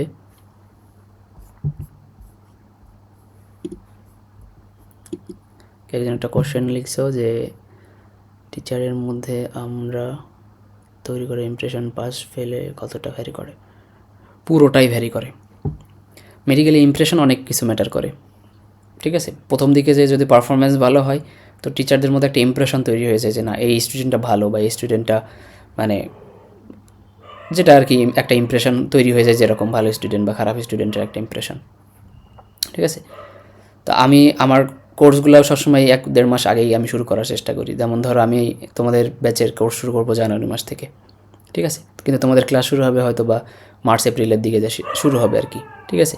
তো এই 4 মাসে ধরো আমার কোর্স আমি একটু শেষ করি। ধরো এই 4 মাসে আমি তোমাদের প্রথম মানে মেডিকেল কলেজ শুরু হওয়ার পরে যে 3 মাসের যে পড়া থাকবে, আমি এই 2-3 মাসের মধ্যে ধরো আমি সেটা শেষ করে দিব। আমার এই কোর্স করে বা আমার এইখানকার পড়া পড়ে ধরো যারা ফার্স্ট ইয়ারে মেডিকেল কলেজে যাবে, তারা অলরেডি জানে যে এইখান থেকে কী পড়া লাগবে, কী পড়তে হয়, কতটুকু পড়তে হয়। তো তারা যে খুব ভালো পারফরমেন্স করে প্রথম দিকে যে, এবং প্রথম দিকে যে ওই যে একটা ইমপ্রেশন ক্রিয়েট হয়ে যায়, ওই ইমপ্রেশন ক্রিয়েট হওয়ার কারণে দেখা যায় যে ওরা পরবর্তীতে যে খুব ভালো করে। দেখা যায় যে পরবর্তীতে যে যদি একটু ডাউনও হয় কোনো কারণে, তো দেখা যায় যে টিচাররা ওইখানে কনসিডার করে, ঠিক আছে। তো ইমপ্রেশন ফার্স্টের দিকে ইমপ্রেশন ক্রিয়েট করা খুব ইম্পর্টেন্ট। তো আমার কোর্স করো আর নাই করো, আমি সবাইকেই বলি যে যারা এমনিও পড়তে পারলেও কোনো সমস্যা নেই, নিজে থেকে পড়লে কোর্সের দরকার হয় না। তো চেষ্টা করবা যে ফার্স্টের দিকে যে ভালো পারফরমেন্স দেওয়ার, রেগুলার থাকার, সামনের দিকে বসার, টিচাররা যা বলবে যা পড়াবে সেইগুলো খুব সুন্দর করে নোট করে করে ফেলবা। মানে যা বলতেছে লাইন টু লাইন নোট করবা, বুঝো না বুঝো ফার্স্টের দিকে নোট করবা, এবং আইটেমের টেবিলে যে স্যাররা যেটা শুনতে চাই তাদের অ্যান্সার সেভাবেই দিবা। তোমরা যেখান থেকে পড়ো না কেন প্রথম দিকে চেষ্টা করবা স্যার ম্যামদের মানে তারা যেই গাইডলাইনটা দেয় সেই গাইডলাইনটা ফলো করার। এতে ইমপ্রেশন একবার ভালো হয়ে গেলে টিচাররা যদি একবার ধরে নেয় যে তুমি ভালো স্টুডেন্ট, তোমার আর কোনো জায়গায় কোনো ঝামেলা করবে না। তুমি কোনো একটা জিনিস না পারলেও তোমাকে ফেল করাবে না। তুমি একটা জিনিস আটকে গেলেও দেখা যাবে যে তারা ওই একটা ইমপ্রেশনেই তোমার অনেক কিছু পার হয়ে যাবে, ঠিক আছে। আর একটা বিষয় হলো অ্যাক্সেসরিজ, যে কী কী অ্যাক্সেসরিজ মেডিকেলের শুরুতে কেনা লাগে। কিচ্ছু কেনা লাগে না। অনেক মানুষ অনেক ধরনের কথা বলবে, অ্যানাটমিক্যাল সিনাপ বক্স, হাবি জাবি, ঘোড়ার ডিম, কিচ্ছু লাগে না। কী কিনবা? অ্যাপ্রন কিনবা। অ্যাপ্রন কয়টা কিনবা? 2টা কিনবা অ্যাপ্রন, ঠিক আছে। 2টা অল্টারনেট করে করে পড়বা। 2টা অ্যাপ্রন কিনবা। যতগুলো বইয়ের কথা বললাম এখানে মেইন বই প্লাস গাইড বই, মেইন বইও কিনবা, গাইড বই কিনবা। এর পাশাপাশি কিছু জিনিসপত্র কিনে রাখা ভালো যেটা ফিজিওলজিতে প্র্যাকটিক্যালের সময় লাগে। একটা হলো বিপি মেশিন, একটা হলো স্টেথোস্কোপ, একটা হলো থার্মোমিটার, একটা হলো সার্জিক্যাল হ্যামার। এটার লিস্ট আমি টেলিগ্রাম গ্রুপে দিয়ে দিব, তোমরা ওই লিস্টটা দেখে দেখে কিনে রাখতে পারো। এগুলো থাকলে তোমার ফাইনাল ইয়ার পর্যন্ত কাজে দিবে, ঠিক আছে। ইভেন ইন্টার্নশিপের সময় এগুলো কাজে দিবে যদি এগুলো সংরক্ষণ করে ঠিকঠাকভাবে রাখতে পারো আর কি। তো অ্যাক্সেসরিজের ক্ষেত্রে যেটা বললাম যে অ্যাপ্রন কিনবা, এই বইগুলা কিনবা, আর কিছু জিনিসপত্র আছে এইগুলো কিনবা, সাথে একজোড়া কালো শু কিনবা, অক্সফোর্ড শু বলে আর কি, ঠিক আছে। ছেলে হলে কালো শু কিনবা, মেয়ে হলে তোমাদের যে মেয়েদের যে জুতাগুলো বলে ওই রকম কোনো জুতা কিনবা আর কি, ঠিক আছে। মেডিকেল কলেজগুলোতে নর্মালি জুতা পাই দিয়ে যাইতে হয়।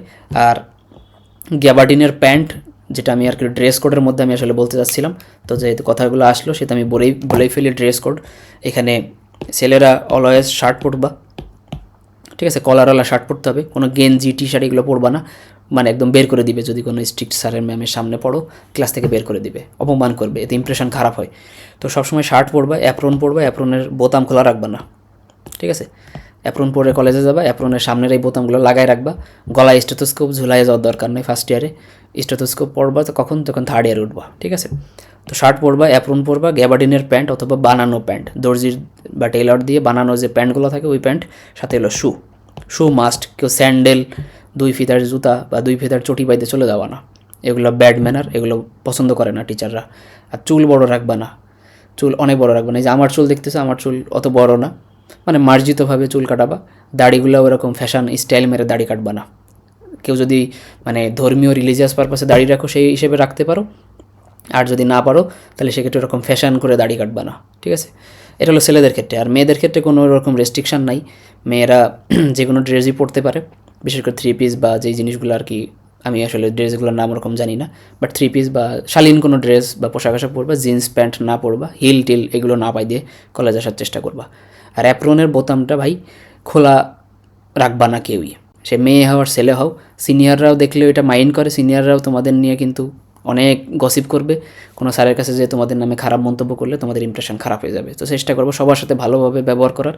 কলেজে যখন আসবে সবাইকে সালাম দিবা, সে তোমার জুনিয়র হোক, জুনিয়র তো হবে না, তোমরা মোস্ট জুনিয়র, তো সে তোমার ব্যাচমেট হলেও সালাম দিবা। অনেক সময় দেখবা যে নিজেই নিজের ব্যাচমেটকে সালাম দিতেছে সিনিয়র মনে করে, বাট এটা লজ্জা পাওয়ার কিছু নেই। আস্তে আস্তে কয়েকদিন ক্লাস করলে বুঝে যাবা কে তোমার ব্যাচমেট, কে তোমার সিনিয়র। বাট সিনিয়র টিচার সবাইকে দেখলে সালাম করবো, সালাম জিনিসটা খুব মানে ভদ্রতা একটা, এটা একটা ম্যানার, ঠিক আছে। তো ড্রেস কোডের কথাও বললাম। আর একটা জিনিস থাকে হলো বোন সেট, ঠিক আছে। বোন সেট এই জিনিসটাও তোমাদের কিনতে হবে, যেটা আমি অ্যাক্সেসরিজের মধ্যে বলি নাই, সেটা হলো বোনস, এক সেট বোনস কিনা লাগে।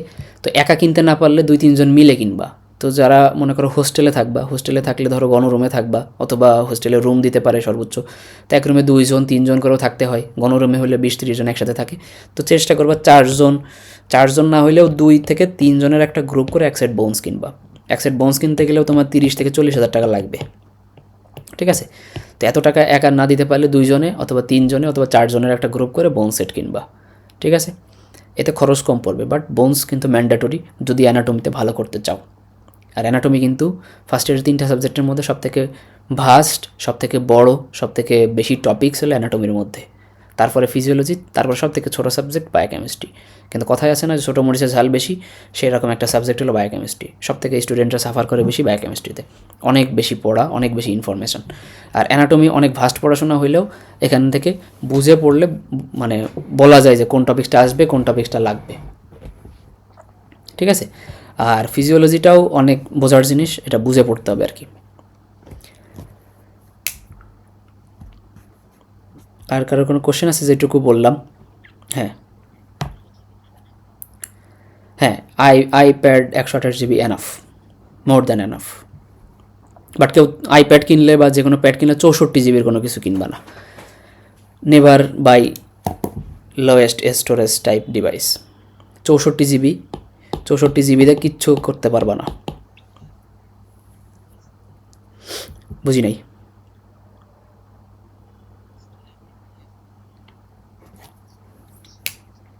হ্যাঁ হ্যাঁ, ওইগুলো নিয়ে আমি কথা বলবো, এখনও আসি নাই। হ্যাঁ, ওইগুলো নিয়ে একটু কথা বলবো, তার আগে আরও কিছু কথা আছে, সেগুলো একটু বলি। এক্সাম ফরম্যাট নিয়ে একটু কথা বলি। এক্সাম থাকে তোমাদের, তো একদম সব থেকে ছোটো যে এক্সাম সেটা হলো আইটেম। মাল্টিপল আইটেম নিয়ে হয় কার্ড, মাল্টিপল কার্ড নিয়ে হয় টার্ম, মাল্টিপল টার্ম নিয়ে হয় প্রফ, ঠিক আছে। এখানে প্রত্যেকটা জিনিসে এলিজিবিলিটি পাস মার্ক 60%, ঠিক আছে। পাস মার্ক 60, তার মানে আইটেম হয় 10 মার্কের, টোটাল মার্ক 10, 10-এর মধ্যে 6 পাইলে পাস। কার্ড মনে করো হয় 30 মার্ক, এখন 30-এর মধ্যে মনে করো 16 বা 18, এটা হলো পাস মার্ক। টার্ম মনে করো হয় 100, 100-এর মধ্যে 60 পাইলে পাস। প্রফ হয় মনে করো 100, 100-এর মধ্যে 60 মার্ক পাইলে পাস। এখন এই 60 মার্ক পাস মার্ক, এটা নিয়ে কিন্তু কেউ মজা নিও না কাউরে। মেডিকেলে আসার পরে দেখবা যে এই পাস মার্ক উঠাইতে এই জীবন বের হয়ে গেছে, ঠিক আছে। তো এই 6 পেয়ে কেউ পাস করছে, কেউ 7 পেয়ে পাস করছে, আহামরি খুব ডিফারেন্স নেই। মেডিকেলে তোমার সার্টিফিকেট সব কিছুতে লেখা থাকবে পাস্ট অর ফেইল্ড, এই দুইটা ওয়ার্ডই তুমি দেখতে পারবা, এছাড়া আরও অন্য কোনো ওয়ার্ড দেখতে পারবা না। এখানে জিপিএ, সিজিপিএ এসব কিছু দেখাবে না, এখানে কোনো কিছু লেখাও থাকে না। পাস ফেল ম্যাটার করে, তার মানে তুমি পাস করলেই খুশি থাকবা, পাস করলে ধরে নিবা যে তুমি up to the mark, pass করলে মনে রাখবা যে তোমার কোনো একটা জিনিস সম্পর্কে ওভারঅল নলেজ আছে, ঠিক আছে। তো তোমার টার্গেট থাকবে পাস করা। এখন এই যে বললাম যে আইটেমে 60%, কার্ডে, টার্মে, প্রফ সব জায়গায় তোমার 60% মার্ক পাইলে তুমি পাস, ঠিক আছে। আর কেউ যদি 80% মার্ক পায় অথবা 80%-এর উপরে মার্কস পায়, তখন সেটা আমরা বলি অনার্স মার্ক, ঠিক আছে, A+ পাওয়ার মতো টাইপের। তো নর্মালি 60% পাইলে পাস, 80%-এর উপরে যদি মার্ক পাই তখন সেটা আমরা বলি অনার্স মার্ক। আইটেম এটা টোটালি ভাইবা, এখানে কোনো রিটেন হয় না। কার্ড পরীক্ষা এখানে ভাইবাও হয়, রিটেনও হয়। টার্ম পরীক্ষা এখানে ভাইবা হয়, রিটেন হয়, পাশাপাশি অসপি হয়, পাশাপাশি প্র্যাকটিক্যাল হয়। 4টা জিনিস হয় টার্মে, তার মানে টার্ম জিনিসটা একটু ভাস্ট। কার্ডের মধ্যে আমি বলছি যে শুধুমাত্র ভাইবা আর রিটেন হয়, ঠিক আছে। টার্মের মধ্যে ভাইবা হয়, রিটেন হয়, অসপি হয়, এবং এখানে কি হয়, প্র্যাকটিক্যাল এক্সাম হয়। আর প্রফের মধ্যেও তোমার ভাইবা, রিটেন, প্র্যাকটিক্যাল, অসপি সব হয়, ঠিক আছে। এক্সামে মেরিট দেয় কি না, না এক্সামে মেরিট দেয় না, বাট এক্সামে কেউ যদি ফার্স্ট হয় তাহলে নামের পাশে ফার্স্ট লেখা থাকে, ফার্স্ট, সেকেন্ড, থার্ড, এইটা দেয়। এই 3টা জিনিস দেয়, আর এছাড়া কিছু দেয় না, ঠিক আছে। আর পাস করলে পাস, ফেল করলে ফেল, মার্ক দিয়ে দেয়, কত মার্কস পাইছে সেটাও একটা মানে একটা লিস্ট করে দিয়ে দেয়, ঠিক আছে। অসপি কি, অসপি নিয়ে একটা আমার ইউটিউব ভিডিও দেওয়া আছে, ওইখানে একটু দেখো সবাই যে অসপি হলো একটা প্র্যাকটিক্যাল ওরিয়েন্টেড এক্সাম। অনেকটা এরকম গোল করে একটা টেবিলের মতো মনে করো দেওয়া থাকবে স্টেশন, ঠিক আছে। এরকম একটা স্টেশন থাকে, মনে করো 10টা এরকম স্টেশন থাকে। এই স্টেশনে এখানে কিছু কোশ্চেন থাকে, ওই কোশ্চেনগুলো সলভ করতে হয়। এবং এটা এরকম চক্রাকারে ঘুরতে থাকে। তো এটা মনে করে station 1, station 2, station 3, station 4, station 5, station 6, এরকম 6টা স্টেশন আছে। 6টা স্টেশনে 6 রকম জিনিস থাকতে পারে। ধরো এই স্টেশনে একটা কোয়েশ্চেন দেওয়া, এই স্টেশনে একটা পিকচার দেওয়া, পিকচার ডিটেলস বর্ণনা করতে বললো। এই স্টেশনে মনে করে একটা মাইক্রোস্কোপ দেওয়া, মাইক্রোস্কোপের নিচে একটা ছবি দেওয়া আছে। এই স্টেশনে মনে করে একটা হাড্ডি দেওয়া রয়েছে, এই স্টেশনে একটা ভিসেরা দেওয়া বা একটা অর্গান দিয়ে রাখা, অর্গান রিলেটেড কিছু কোয়েশ্চেন। তেমন এরকম ঘুরতে থাকবে। একটা স্টেশন তুমি 3 মিনিট সময় পাও, 3 মিনিট পর একটা বেল দেবে, স্টেশন 1 থেকে তুমি দৌড়ে স্টেশন 2তে যাবা। স্টেশন 2তে আবার একটা খাতা দেওয়া থাকবে, খাতায় অ্যান্সার দিবা। স্টেশন 2তে আবার 3 মিনিট পাবা, তারপর আবার স্টেশন 3তে চলে যাবা। এভাবে এই জিনিসগুলো ঘুরতে থাকে, ঠিক আছে? এভাবে ঘুরে ঘুরে তোমার সবগুলো স্টেশনের কোয়েশ্চেনগুলোর অ্যান্সার করতে হবে। এটাকে আমরা বলি অসপি। এখন যেটা বলতেছিলাম যে 60% মার্ক কীভাবে পাইতে হয়, এই 60% মার্ক পাইতে গেলে অনেক স্ট্র্যাটেজি ফলো করতে হবে, অনেক গাইডলাইন ফলো করতে হবে। আন্দাজে গাধার মতো পড়েও আসলে পাস করা যায় না, আবার অনেকে করেও যায়, কিন্তু সবসময় একটা স্ট্র্যাটেজি ফলো করতে হবে, একটা প্রপার গাইডলাইন থাকা লাগবে। বুঝে শুনে পড়তে হবে যে কোন জায়গা থেকে কোন জিনিসটা পড়তে হবে, কোন জিনিসটা পড়া লাগবে না, কী পড়লে আমার কাজে আসবে, কী পড়লে আমার কাজে আসবে না, কোন জিনিসটা পড়লে আমি পরীক্ষা এক্সিকিউট করতে পারবো, কোন জিনিসটা পড়লে শুধুমাত্র ওয়েস্টই করবো টাইম, ঠিক আছে? তো আমাদের এই লাইভ সেশনটা আর 1 মিনিটের মধ্যে শেষ হয়ে যাবে। আমি আবার গ্রুপে আপনাদের এই নতুন লিঙ্কটা দিব, গুগল মিটের একটা লিঙ্ক দিব, ঠিক আছে? আপনারা এর পরের স্টেপগুলো যারা জানতে চান বা আমাদের সাথে থাকতে চান, তারা এই পরের লিঙ্কে আবার একটু জয়েন করবেন কাইন্ডলি, কষ্ট করে। তো আমরা এই সেশনটা এই মুহূর্তে এই সেশনটা এখানে শেষ করতেছি। এরপরে আরও কিছু টপিকস নিয়ে আসে, আমরা এখনও হাফ টপিকস ডিসকাশন করছি, বাকি হাফটা আমরা আবার লিঙ্ক দিচ্ছি, আপনারা আবার জয়েন করেন কাইন্ডলি।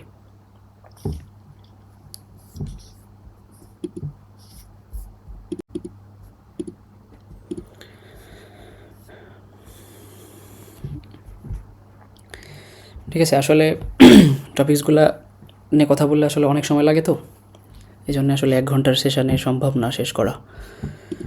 আমাদের গুগল মিটে টাইম লিমিট 1 ঘন্টা, যার কারণে আমরা শেষ করতে পারি নাই। এখন যেটা বলতেছিলাম যে এক্সামে পাস করতে হবে। মেইন কথা হলো এক্সামে পাস করতে হবে। পাস করলে আর যে এক্সাম একবার পাস করে যাবা, সেই এক্সাম আর কোনো দিনও দেওয়া লাগবে না লাইফে। এটা একটা সুবিধা। সেটা 60% মার্ক পেয়েও পাস করতে পারো। তার মানে কাট মার্ক 60, কেউ যদি 59 পায় ফেল, ঠিক আছে? তার মানে 59 তো কোনো মতেই পাওয়া যাবে না, 60 পাইতে হবে, 60-র উপরে যতটুকু যাওয়া যায়। কিন্তু তার মানে সব পরীক্ষা আবার এরকম মেন্টাল টার্গেট রাখা যাবে না যে আমি সারা জীবন শুধু 60 পাইয়ে পাস করব, আমি 60 পাইলেই খুশি। এটা হলে একদম মানে প্রোগ্রেসিভ মাইন্ড না। সবসময় মাইন্ড থাকা লাগবে প্রোগ্রেসিভ, যে আমি মানে ডে বাই ডে নিজের ইমপ্রুভ করব, ঠিক আছে? কিন্তু তার মানে এই না যে আমি একটা পরীক্ষায় 80% মার্ক পেলাম, আর একটা পরীক্ষায় এসে 60% মার্ক পেলাম, হঠাৎ করে যে একটা সাডেন ড্রপ 20%, এইটার কারণে দেখা যায় অনেকে আবার ডিপ্রেসড হয়ে যায়। বিশেষ করে মেয়েরা হয় এটা বেশি। পড়ে, প্রচণ্ড পড়া পড়ে, প্রথম পরীক্ষায় দেখা যায় একদম কুপায় পরীক্ষা দিয়ে ভালো একটা রেজাল্ট করে আসে, ঠিক আছে? দেখা যাবে যে প্রথম পরীক্ষায় ফার্স্ট হয়েছে, সেকেন্ড পরীক্ষায় যে দেখা গেল প্রথম টপ 10-এর মধ্যে নাই, দেখা যায় টপ 20-এর মধ্যে নাই। এই যে যেই কোনো ধরনের প্রতিকূলতা বা যেই কোনো ধরনের একটা নেগেটিভ ফিডব্যাক, এই জিনিসগুলো মানায় নিতে হবে। এই জিনিসগুলো নিয়ে মন খারাপ করার সুযোগ নেই। মেডিকেলে মন খারাপ করার জিনিসের অভাব নেই, ঠিক আছে? যদি মন খারাপ করতেছ, বহু রকম জিনিসপত্র আছে মন খারাপ করার মতো। সো এই পরীক্ষার রেজাল্ট নিয়ে কখনো মন খারাপ করবো না। সামহাও তুমি পরীক্ষা দিছো, পরীক্ষায় পাস করো নাই, নো মানে ডোন্ট ওয়ারি। ওই পরীক্ষার জন্য তুমি আবার আর একটা ডেট পাবা, সাপ্লি ডেট পাবা। হ্যাঁ, কষ্ট হবে, সাপ্লি পরীক্ষা অলওয়েজ পেইনফুল। তুমি যেই কোনো পরীক্ষায় একবারে পাস করে যাওয়ার মতো যে শান্তি, সেটা তুমি সাপ্লি পরীক্ষায় আর পাবা না। সাপ্লি পরীক্ষা দিতে গেলে তোমার প্যারা লাগবেই, কারণ সাপ্লির ডেটটা দিবে অন্যান্য পরীক্ষার রেগুলার সময়ের মধ্যে দিয়ে দিবে।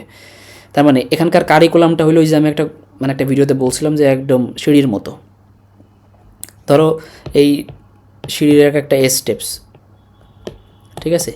তোমার প্রত্যেকটা স্টেপ পার করতে হবে, একটা পরীক্ষা হবে। মনে করো স্টেপ 1 পার করতে হলে এখানে একটা পরীক্ষা, স্টেপ 2-তে যে আবার এখানে একটা পরীক্ষা। এখন তুমি মনে করো স্টেপ 1-এ যখন পরীক্ষার ডেট, মনে করো আমি এটা আজকে 22 ডিসেম্বর আজকে স্টেপ 1-এর পরীক্ষার ডেট। এই পরীক্ষার ডেট তুমি পরীক্ষা দিছো, ধরো যে পাস করছে সে তো স্টেপ 2-র প্রিপারেশান নিবে, কিন্তু যে ধরো ফেল করছে সে স্টেপ 1-এর প্রিপারেশানও নিবে, পাশাপাশি স্টেপ 2-র প্রিপারেশানও তার নিতে হবে। এইটাই হলো কষ্ট। তার মানে তোমার মাথার উপর যতগুলা ফেল থাকবে, তোমাকে ততগুলা ক্যারি করা লাগবে। তার মানে যে একবার স্টেপ 1 পাস করে গেছে, সে স্টেপ 2-তে একদম রিল্যাক্স মাইন্ডে স্টেপ 2-র জন্যই চিন্তা করবে। কিন্তু যে স্টেপ 1 একবার ফেল করে গেছে, সে যখন স্টেপ 2-তে যাবে, সে তখন স্টেপ 2-এর চিন্তাও করবে, স্টেপ 1-এর চিন্তাও করবে। তখন তার মাথায় 2টা চিন্তা হয়ে যাবে। এখন ধরো এইভাবে যদি কেউ এরকম পরপর এরকম 3-4টা ফেল করে, তাহলে এই 4টার চিন্তা সে ওই 5 নম্বরটার উপরে যেয়ে তখন তার মাথার উপর একটা বার্ডেন হয়ে যাবে। এই কারণে মানে মেডিকেলের পরীক্ষাগুলোতে পাস ইম্পর্টেন্ট, সেটা আইটেম হোক, কার্ড হোক, টার্ম হোক, প্রফ হোক, ঠিক আছে। এখন কথা হইলো যে যখন তুমি আইটেমের প্রিপারেশান নিবা, যে আইটেমের প্রিপারেশান ভালো করে নিবে, ঠিক আছে, আইটেমের প্রিপারেশান ভালো করে নিবে, এটা হলো সিস্টেম ওয়াইজ আইটেম হয়। আমি তোমাদের যদি একটা সংক্ষেপে মানে ভালো করে বোঝাইতে চাই, ধরো একটা মিডিয়াতে যে ধরো আমার ফার্স্ট টার্মে যে আমি লেকচারের কথা বলছি এখানে দেখো, এখানে ফার্স্ট টার্ম লেকচারের মধ্যে দেখো অ্যানাটমির কথা বলা আছে। এই যে থোরাক্স কার্ড, দেখো লেখা আছে থোরাক্স কার্ড 1। এই থোরাক্স কার্ডে কয়টা লেকচার আছে, বা আমি এই থোরাক্স কার্ডের উপর কতগুলো লেকচার নিব এই কোর্সে, দেখো লেখা আছে 12টা। এই যে 12টা ক্লাসের কথা বলা আছে, এই 12টা মনে করো আলাদা আলাদা আইটেম। তুমি যখন পরীক্ষায় আইটেম দিবা, ধরো তোমার এই স্টার নাম আইটেমটা কালকে তোমার ডেট দেওয়া আছে, তুমি কালকে যে স্টার নামের উপর আইটেম দিছো, স্টার নাম ক্লিয়ার হয়ে গেছে।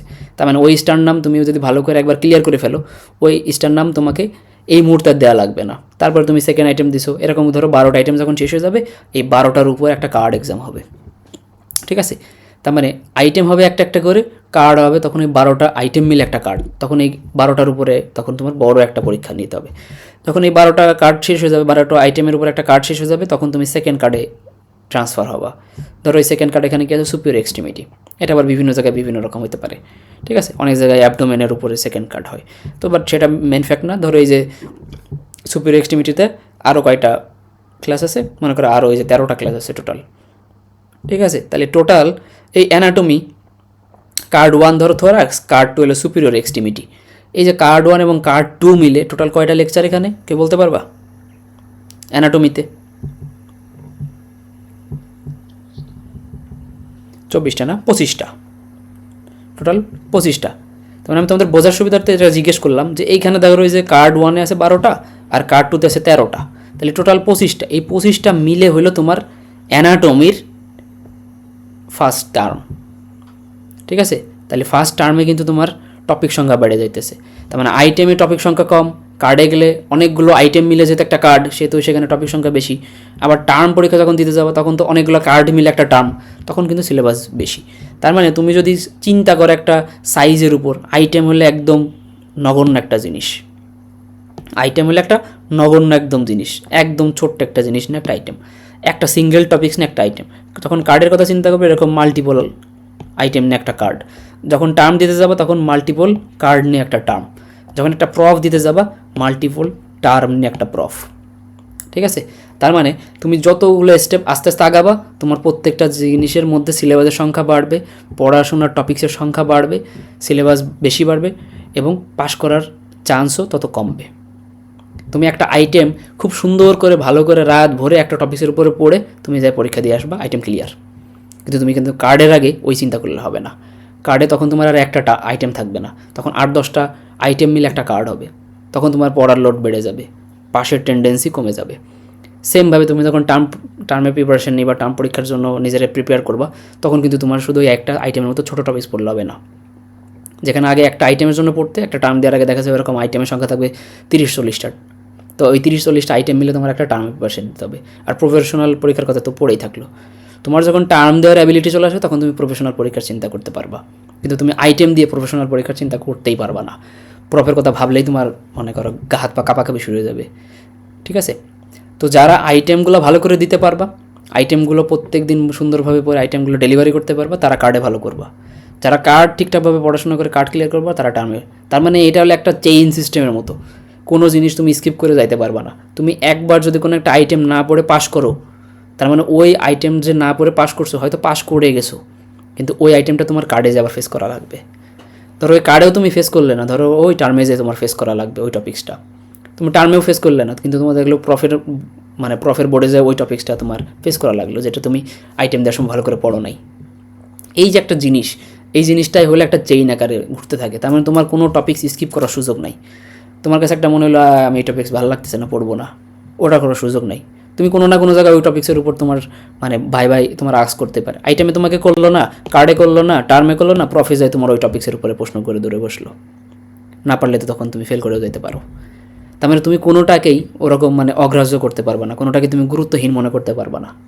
আবার যে তুমি শুধুমাত্র এক সাবজেক্টের এই আইটেম কার্ড টার্ম প্রফ নিয়ে চিন্তা করবে তাও তো হবে না, সাবজেক্টও তোমার 3টা, অ্যানাটমি রয়েছে, ফিজিওলজি, বায়োকেমিস্ট্রি। তার মানে যে তুমি শুধু এক সাবজেক্টের আইটেম কার্ড টার্ম নিয়ে তোমার টেনশন করতে হবে তা করলেও হচ্ছে না, তোমার 3টা সাবজেক্টই মানে সমান্তরাল ওয়েতে আগাইতে হবে। এখন এর পাশাপাশি আরেকটা জিনিস হলো তুমি যে কোনো একটা পরীক্ষায় এলিজিবিলিটির একটা আবার ক্রাইটেরিয়া আছে, তোমার পার্সেন্টেজ থাকতে হবে 75%, ঠিক আছে। একটা কার্ডে অ্যাপিয়ার করতে গেলে সবগুলো আইটেম ক্লিয়ার থাকতে হবে, অল আইটেম ক্লিয়ার মানে হলো অল আইটেম পাস করা লাগবে। কোনো একটা আইটেম পেন্ডিং থাকলে তুমি কার্ডে অ্যাপিয়ার করতে পারবে না, ঠিক আছে। 2টা কার্ড মিলে হলো একটা টার্ম, ঠিক আছে, 2টা কার্ড মিলে হয় নর্মালি একটা টার্ম। তার মানে কার্ড 1 কার্ড 2 2টা পাস করলে তুমি টার্মে বসতে পারবা। এরকম প্রত্যেকটা সাবজেক্টের টার্ম আছে 3টা, first term, second term, third term. 3টা টার্ম পাস করলে তুমি তখন প্রফের জন্য এলিজেবল হবা। তার মানে ইটস এ ভিশিয়াস সাইকেল কী জিনিস, এটা ফিজিওলজির যখন ফার্স্ট চ্যাপ্টার পড়ানো হয় তখন বুঝবা, একটা মরণঘাতী সাইকেলের মতো, ঠিক আছে। এটাকে আমরা বলি ভিশিয়াস সাইকেল। তার মানে তোমাকে আইটেম ক্লিয়ার করতে হবে, কার্ড ক্লিয়ার করতে হবে, তারপর টার্ম ক্লিয়ার করতে হবে, টার্ম ক্লিয়ার করার পর তুমি এলিজেবল হবা। এখন ধরো প্রত্যেক সাবজেক্টে 3টা করে টার্ম, তার মানে অ্যানাটমিতে টার্ম আছে 3টা, ফিজিওলজিতে টার্ম আছে 3টা, বায়োকেমিস্ট্রিতে টার্ম আছে 3টা। যেহেতু 3টা করে টার্ম আমি যদি ধরি, তাহলে প্রত্যেকটা টার্মের মধ্যে আমার কয়টা করে, একটা টার্মে 2টা কার্ডও যদি মিনিমাম ধরি, তাহলে ধরো অ্যানাটমিতে টোটাল কার্ডের সংখ্যা কয়টা, 3 দুগুণী 6টা, ফিজিওলজিতে 6টা, বায়োকেমিস্ট্রিতে 6টা। এখানে হলো ন্যূনতম 18টা কার্ড তোমার লাগবে, কিন্তু অ্যাকচুয়ালি কার্ড 18টা না, কার্ড আরও বেশি, ঠিক আছে। সিস্টেম ওয়াইজ যেহেতু একটা কার্ড হয়, কার্ড ধরো এরকম আছে, ধরো 20 থেকে 22টার মতো কার্ড আছে টোটাল। কার্ড বলতে সিস্টেম বোঝায়, ঠিক আছে, কার্ড মিন সিস্টেম। ধরো এটা আবার বোঝার সুবিধার্থে বলি, এখানে ধরো এই যে থোরাক্স, দেখো পাশে লেখা কার্ড 1। এরপর ধরো সুপিরিয়র এক্সট্রিমিটি মানে হলো যে 2 হাতের মধ্যে যা আছে এই জিনিসগুলোকে বলা হয় সুপিরিয়র এক্সট্রিমিটি, এটা হলো কার্ড 2। এরপরে ধরো এখানে আছে জেনারেল ফিজিওলজি অ্যান্ড ব্লাড, এটা হলো ফিজিওলজির কার্ড 1। এরপরে যে দেখো আছে কি আছে কার্ডিওভাস্কুলার সিস্টেম, এটা হলো কার্ড 2, ঠিক আছে। এরকম আছে respiratory system, endocrine system, nervous system, এইরকম অনেক ধরনের সিস্টেম আছে, প্রত্যেকটা সিস্টেমের একটা কার্ডের উপর। এখানে দেখো বায়োকেমিস্ট্রিতে আছে বায়োমলিকুলস অ্যান্ড বায়োফিজিক্স কার্ড 1। এরপরে দেখো ফুড অ্যান্ড নিউট্রিশন কার্ড 2। এরকম আলাদা আলাদা কার্ড আছে, ঠিক আছে। তো এরকম বহু কার্ড আছে, টোটাল সবগুলো সাবজেক্ট মিলে এরকম 18 থেকে 22টার মতো কার্ড আছে টোটাল। তার মানে তোমাকে টোটাল ফেস করতে হবে 3 3 6 3 9টা টার্ম, 3 সাবজেক্টের মধ্যে 9টা টার্ম ফেস করতে হবে। 9টা টার্মের মধ্যে মিনিমাম 8টা টার্ম তোমার পাস করা লাগবে। 8টা টার্মে তোমার কী করতে হবে, পাস করতে হবে। এর পাশাপাশি 75% অ্যাটেন্ডেন্স থাকা লাগবে।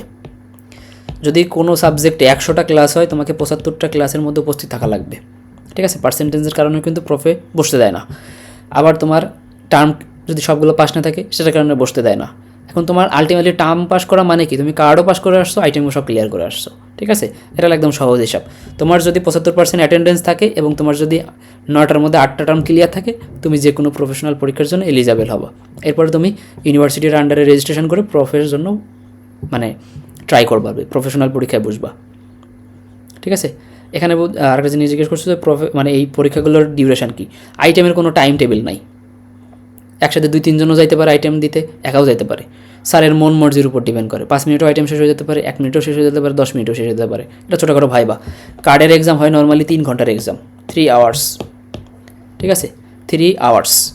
রিটেন হয়, তো রিটেনের মোটামুটি 2.5 ঘন্টা রিটেন হয়, আর হলো 30 মিনিটের এমসিকিউ হয়, ঠিক আছে। রিটেনের মধ্যেও আছে লেখা আর এমসিকিউ আবার অনেক একটু আলাদা টাইপের এমসিকিউ, ঠিক আছে। ট্রু ফলস, এখানে মাল্টিপল অপশান থাকে, এই জিনিসগুলো এরকম বক্স থাকে, বক্সের মধ্যে এরকম ইয়ে থাকে, উপরে একটা ট্রু ফলস, যেটা ট্রু সেখানে এরকম ট্রু লেখা লাগে, ফলস হলে ফলস, ট্রু হলে ট্রু, ফলস হলে ফলস, ফলস হলে ফলস, এরকম লেখা লাগে আর কি, ঠিক আছে, টিক দেওয়া লাগে।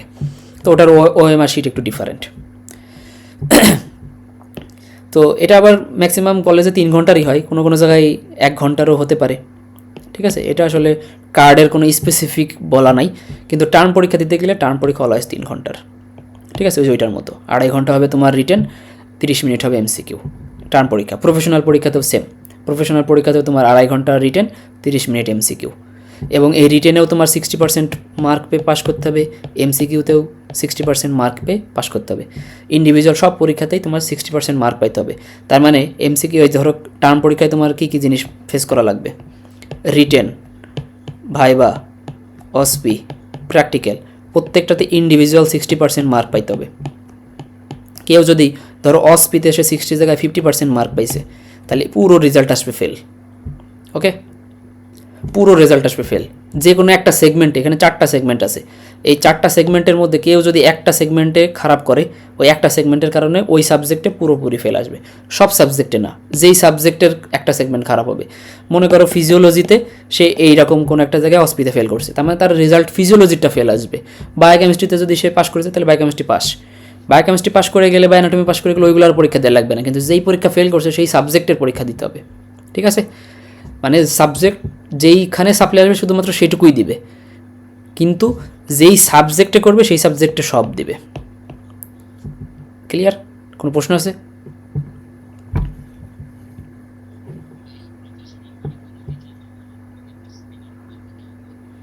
প্রফেশনাল পরীক্ষা ধরো 3rd টার্ম পরীক্ষার পরে নর্মালি ক্লাস আর হয় না।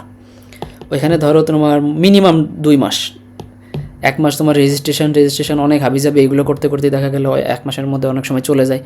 অনেক মানে ডকুমেন্টসের কাজবাজ থাকে, ওগুলো কলেজ থেকেই করে, কিন্তু একটা হ্যাসেল থাকে আর কি, যাওয়া আসার একটা হ্যাসেল থাকে। তো ধরো 2 মাসের মতো তুমি একটা ওভারঅল সময় পাবো, 2-3 মাস। ঠিক আছে, মানে মোটামুটি একটা প্রফের প্রিপারেশনের জন্য সময় পাবা, যদি তোমার কোনো টার্মে সাপ্লি না থাকে। তোমার যদি সব ক্লিয়ার থাকে তাহলে তুমি ওই 2-3 মাস খুব ইজিলি একদম ফুল কনসেন্ট্রেশন দিয়ে পড়তে পারবা মানে প্রফের জন্য। কিন্তু তোমার যদি সাপ্লি থাকে তখন দেখা যায় যে ওই 3 মাসের মধ্যে নর্মালি কী হয়, 2-3 মাস হলো মানে সাপ্লির ডেট দেওয়া থাকে। ধরো ওই সময় ফার্স্ট টার্মের কেউ সাপ্লি আছে, সেকেন্ড টার্ম, থার্ড টার্ম, ওইগুলো আবার সাপ্লি, রিসাপ্লি এই জিনিসগুলো চলতে থাকে। ঠিক আছে, বছরে ছুটি কয়দিন? কোনো ছুটি নাই। ঈদের ছুটি পাবা 5 থেকে 7 দিন, অথবা সর্বোচ্চ 10 থেকে 15 দিন। সরকারি মেডিকেল কলেজগুলোতে একটু বেশি ছুটি দেয়। 2টা ঈদের ছুটি পাবা, একটা পূজার ছুটি পাবা, আর সরকারি যে ছুটিগুলো আছে সেই ছুটিগুলো পাবা। ঠিক আছে, সরকারি ছুটি। তাছাড়া এখানে কোনো গ্রীষ্মকালীন ছুটি, বর্ষাকালীন ছুটি, শীতকালীন ছুটি, মামা বাড়ি যাওয়ার ছুটি, এরকম কোনো ছুটি নেই। শুক্রবারে ছুটি পাবা। বুঝতে পারছো? মানে একদম রিলিজিয়াস যে অকেশনগুলো আছে, বড়দিন, দুর্গাপূজা, ঈদ, এইগুলো ছুটি পাবা। আর কিছু কিছু ছুটি আছে, ছোটোখাটো ছুটি, যেমন ধরো ওই যে ক্রিসমাস ডে, তারপরে ঈদুল ফিতর, আর নাকি কি যেন আছে, এরকম কিছু জিনিস আছে যেগুলোর ছুটি পাবা আর কি, ন্যাশনাল হলিডে টাইপের, 16ই ডিসেম্বর, ঠিক আছে, 21শে ফেব্রুয়ারি, এরকম জিনিসগুলোতে ছুটি পাবা। আবার অনেক সময় দেখা যায় যে এটা হলো ধরো কেউ টার্ম পরীক্ষা হয়েছে একটা ব্যাচের, টার্ম পরীক্ষার পরে সবাই মিলে যায় হয়তো ডিপার্টমেন্টে যায়, বলছে যে স্যার আমাদের 10 দিনের ছুটি দেন, 15 দিনের ছুটি দেন।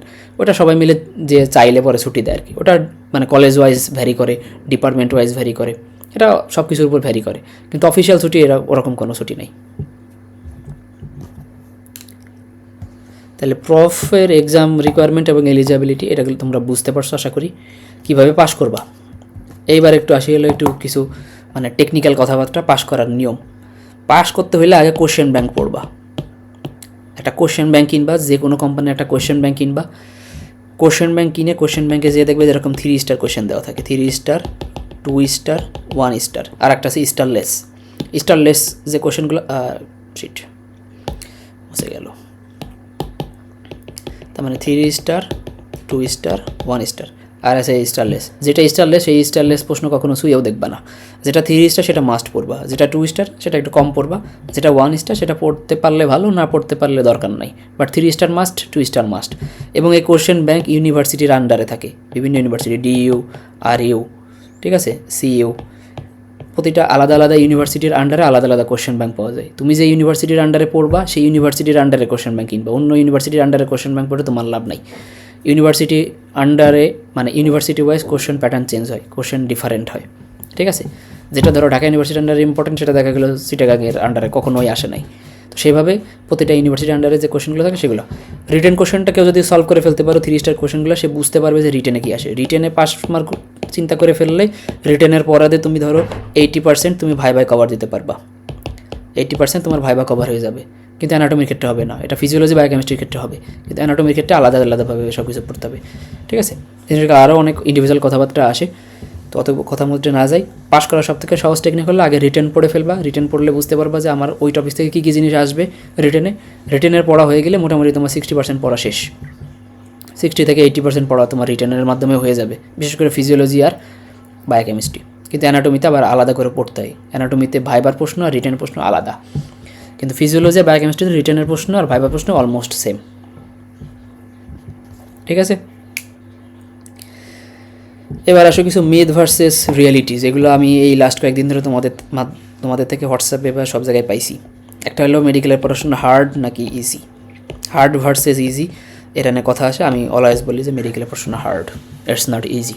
কেউ যদি বলে যে মেডিকেলের পড়াশোনা ইজি, আরে ভাই আই চলে আই, সব পারবি, এটা ভুয়া কথা।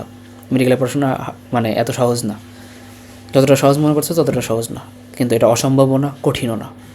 কেন কঠিন সেটাও বলছি, কঠিন না কখন হবে সেটাও বলছি।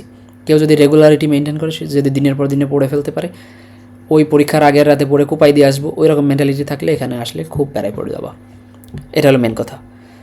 এখানে সব কিছু ওভারকাম করতে পারবা। তুমি কোনো কিছুতে উইকনেস আছে, তোমার ইংলিশে উইকনেস, তোমার ভাই জড়তা, সব কিছু এখানে উইকনেস, মানে সব ধরনের উইকনেস কভার করার সুযোগ আছে। এবং এখানকার এনভায়রনমেন্টই তোমাকে সেই জিনিসগুলো কভার করতে বাধ্য করবে, বা সেইভাবে তোমাকে মেন্টালি প্রিপেয়ার করে ফেলবে।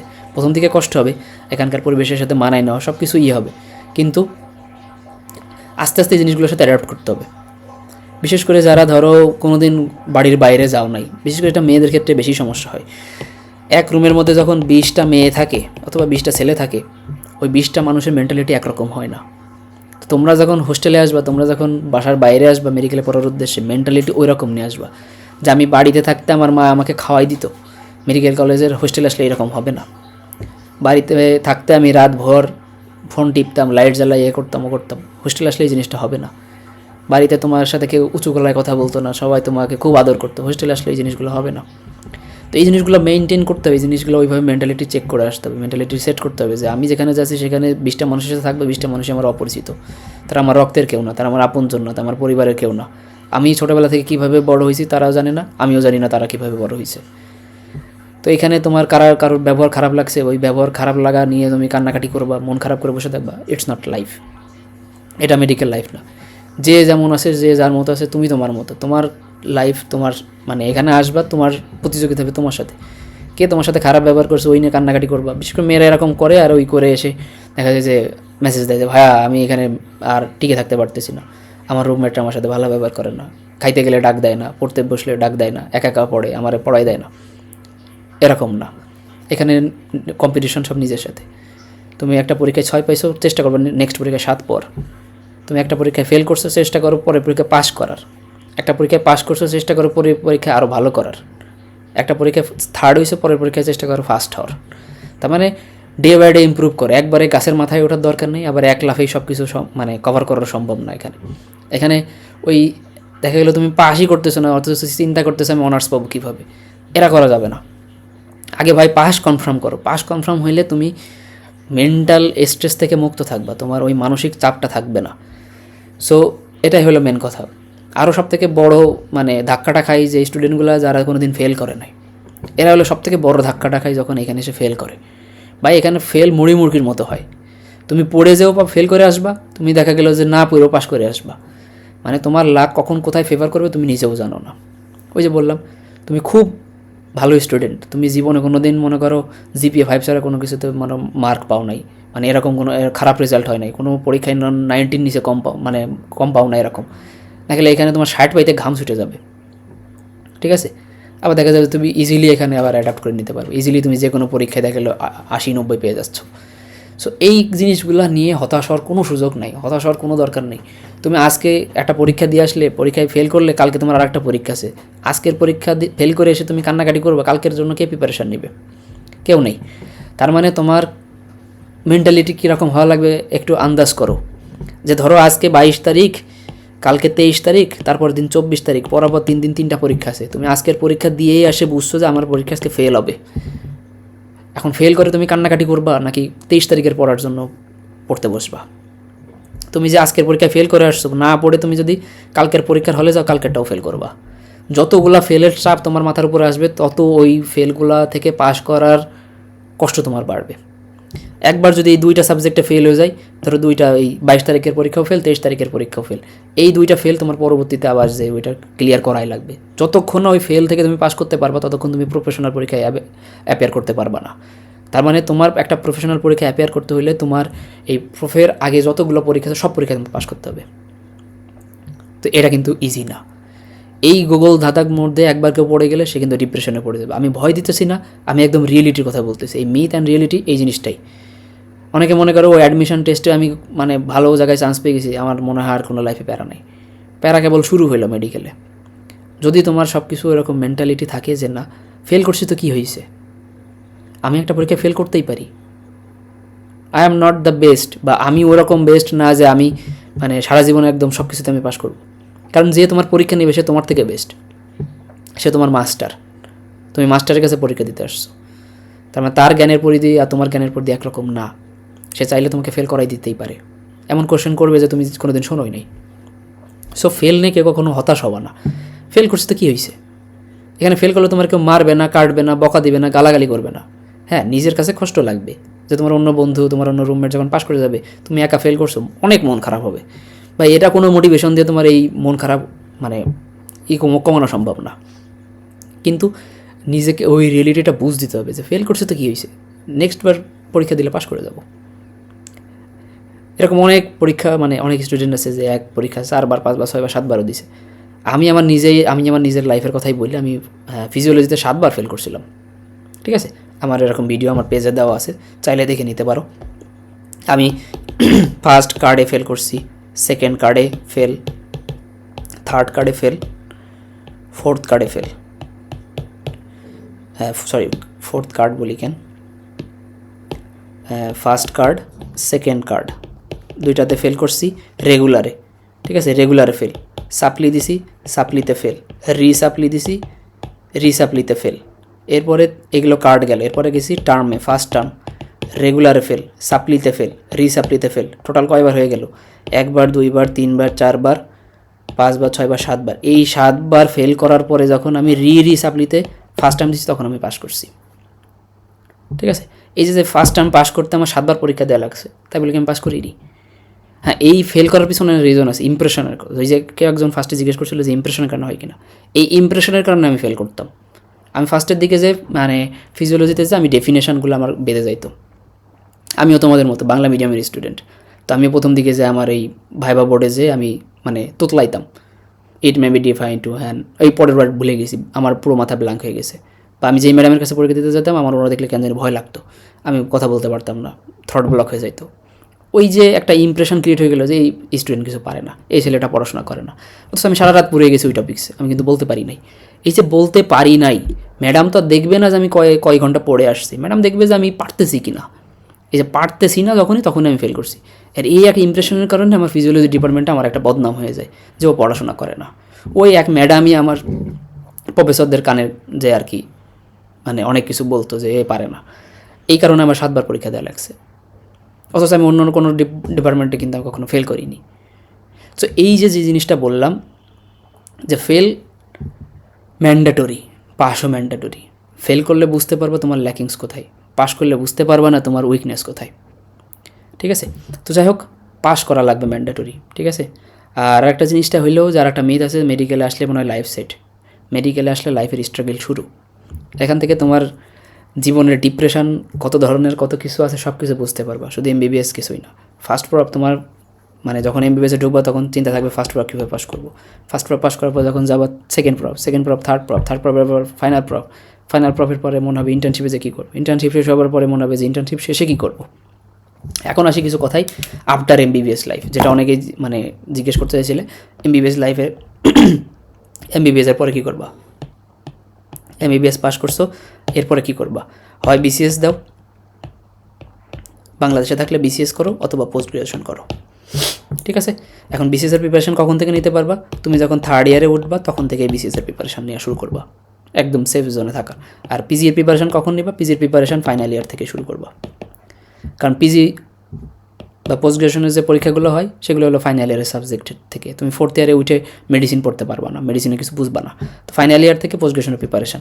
এখন এই পোস্ট গ্রাজুয়েশনের মধ্যে আবার কী কী আছে, এফসিপিএস, এমডি, আর আছে ডিপ্লোমা। ঠিক আছে, এই তিনটা আছে বাংলাদেশ থেকে স্বীকৃত। এটাও 5 বছর, এমডি 5 বছর, ডিপ্লোমা 2 বছর, 3 বছর, বিভিন্ন রকম জিনিস আছে। তো এই যে এফসিপিএস বলো, এমডি বলো, ডিপ্লোমা বলো, এইগুলোর প্রিপারেশন তুমি ফাইনাল ইয়ার থেকে নাও। ঠিক আছে, এফসিপিএসের সিলেবাসটা টোটালি হইলো মেডিসিনে হইলে মেডিসিন থেকে আসে, সার্জারি হলে সার্জারি, গাইনি হলে গাইনি। এমডি সিলেবাসের মধ্যে আবার সব ধরনের জিনিসপত্র আছে। এমডির মধ্যে অ্যানাটমি আছে, ফিজিওলজি আছে, প্যাথোলজি আছে, ফার্মাকোলজি আছে, আবার যেই ব্রাঞ্চে তুমি এমডি করতেছো মেডিসিন, সেই মেডিসিনের টপিক্সও থাকবে। ঠিক আছে, আর বিসিএস হইলে তো জানোই, বিসিএস হইলে তো বাংলা, ইংরেজি, গণিত টণিত হাবিজাবি সব কিছু আছে। এটা হলো ক্যারিয়ার আফটার এমবিবিএস যদি বলি।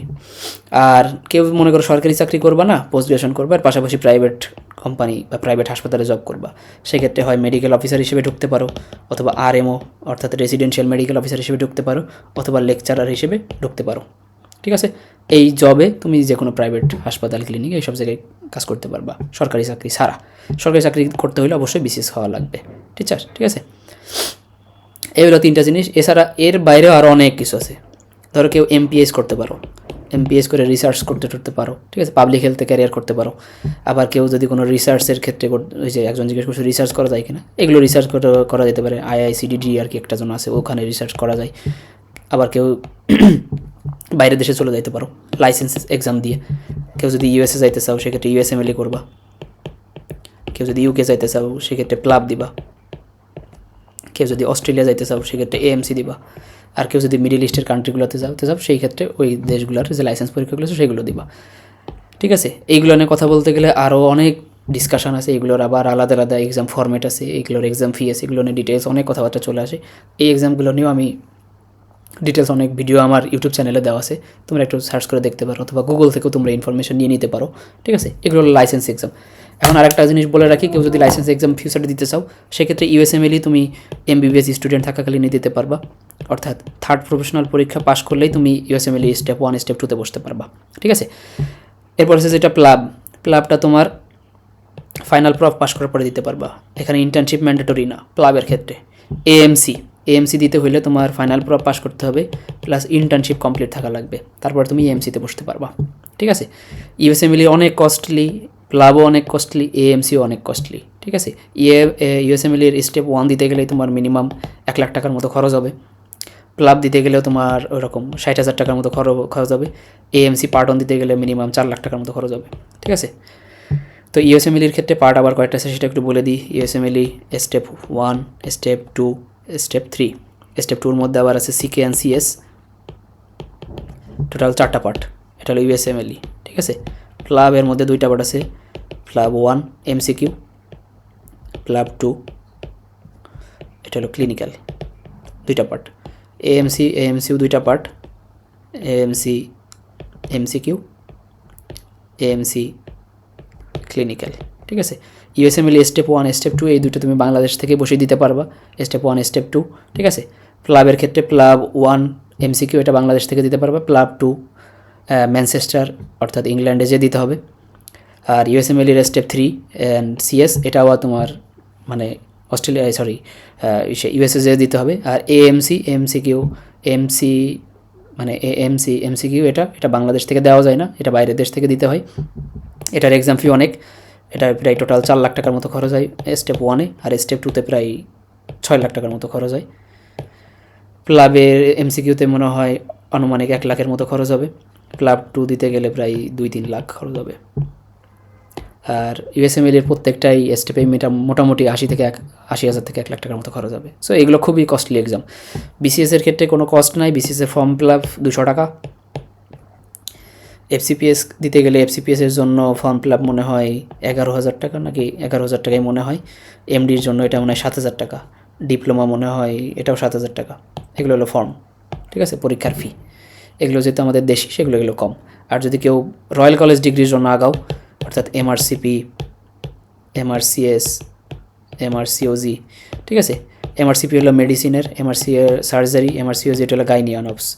এমআরসিপির এখানেও 3টা পার্ট, এটা 2টা পার্ট, এটারও 2টা পার্ট। এমআরসিপির 3টা হলো স্টেপ 1 বা পার্ট 1, পার্ট 2 আর একটা হলো পেসেস। আর MRCS এর মধ্যে একটা সেট হলো পার্ট 1 আর একটা হলো মানে ক্লিনিক্যাল কি যেন বলে, এটাও MCQ অ্যান্ড ক্লিনিক্যাল। তো MRCSটা ইন্টার্নশিপ চলাকালীন দেওয়া যায়, বাট MRCPটা ইন্টার্নশিপ শেষ না হওয়া পর্যন্ত দেওয়া যায় না, ঠিক আছে। এগুলোর আবার অনেক মানে আলাদা আলাদা সেকশন আছে, আলাদা আলাদা ভাগ আছে, এবং এই পরীক্ষাগুলোও তোমার প্রত্যেকটা পরীক্ষায় 1 লাখ টাকার উপরে তোমার পরীক্ষা ফি। MRCP, MRCS, MRCOG, ঠিক আছে। MRCM ইমার্জেন্সি মেডিসিনে আছে, আবার MRCP সাইকিয়াট্রির উপর আছে, MRCP পেডিয়াট্রিক্সের উপর আছে, আলাদা আলাদা অনেকগুলো জিনিস আছে। এগুলো সব রয়্যাল কলেজ ডিগ্রি, বাট এগুলো BMDC কর্তৃক স্বীকৃত না। বাংলাদেশে এই মানে ডিগ্রিগুলো স্বীকৃত দেয় না। কিন্তু MRCP পরীক্ষা তুমি যেমন বাংলাদেশ থেকে সবগুলো পার্ট দিতে পারবে, পার্ট 1, পার্ট 2 পেসেস সবই বাংলাদেশ থেকে দেওয়া যায়। MRCS এটা পার্ট 1 বাংলাদেশ থেকে দেওয়া যায়, MRCOG পার্ট 1 বাংলাদেশ থেকে দেওয়া যায়, ঠিক আছে। তো এগুলো হলো লাইসেন্স এক্সাম। এখন আসি আমাদের কোর্স সম্পর্কে কিছু কথাবার্তা বলি, ঠিক আছে। তো আমাদের কোর্সটা শুরু হবে জানুয়ারি মাসের 1 তারিখ থেকে। আমাদের টোটাল 9 মাসের কোর্স, যেটা আমরা বলতেছি মেগা কোর্স বলি। মেগা কোর্স বলার কারণ হলো এখানে আপনাদের অ্যানাটমি সাথে হিস্টোলজি প্লাস এমব্রায়োলজি সবগুলো জিনিস থাকবে, ফিজিওলজি পুরোটাই থাকবে, বায়োকেমিস্ট্রি পুরোটাই থাকবে।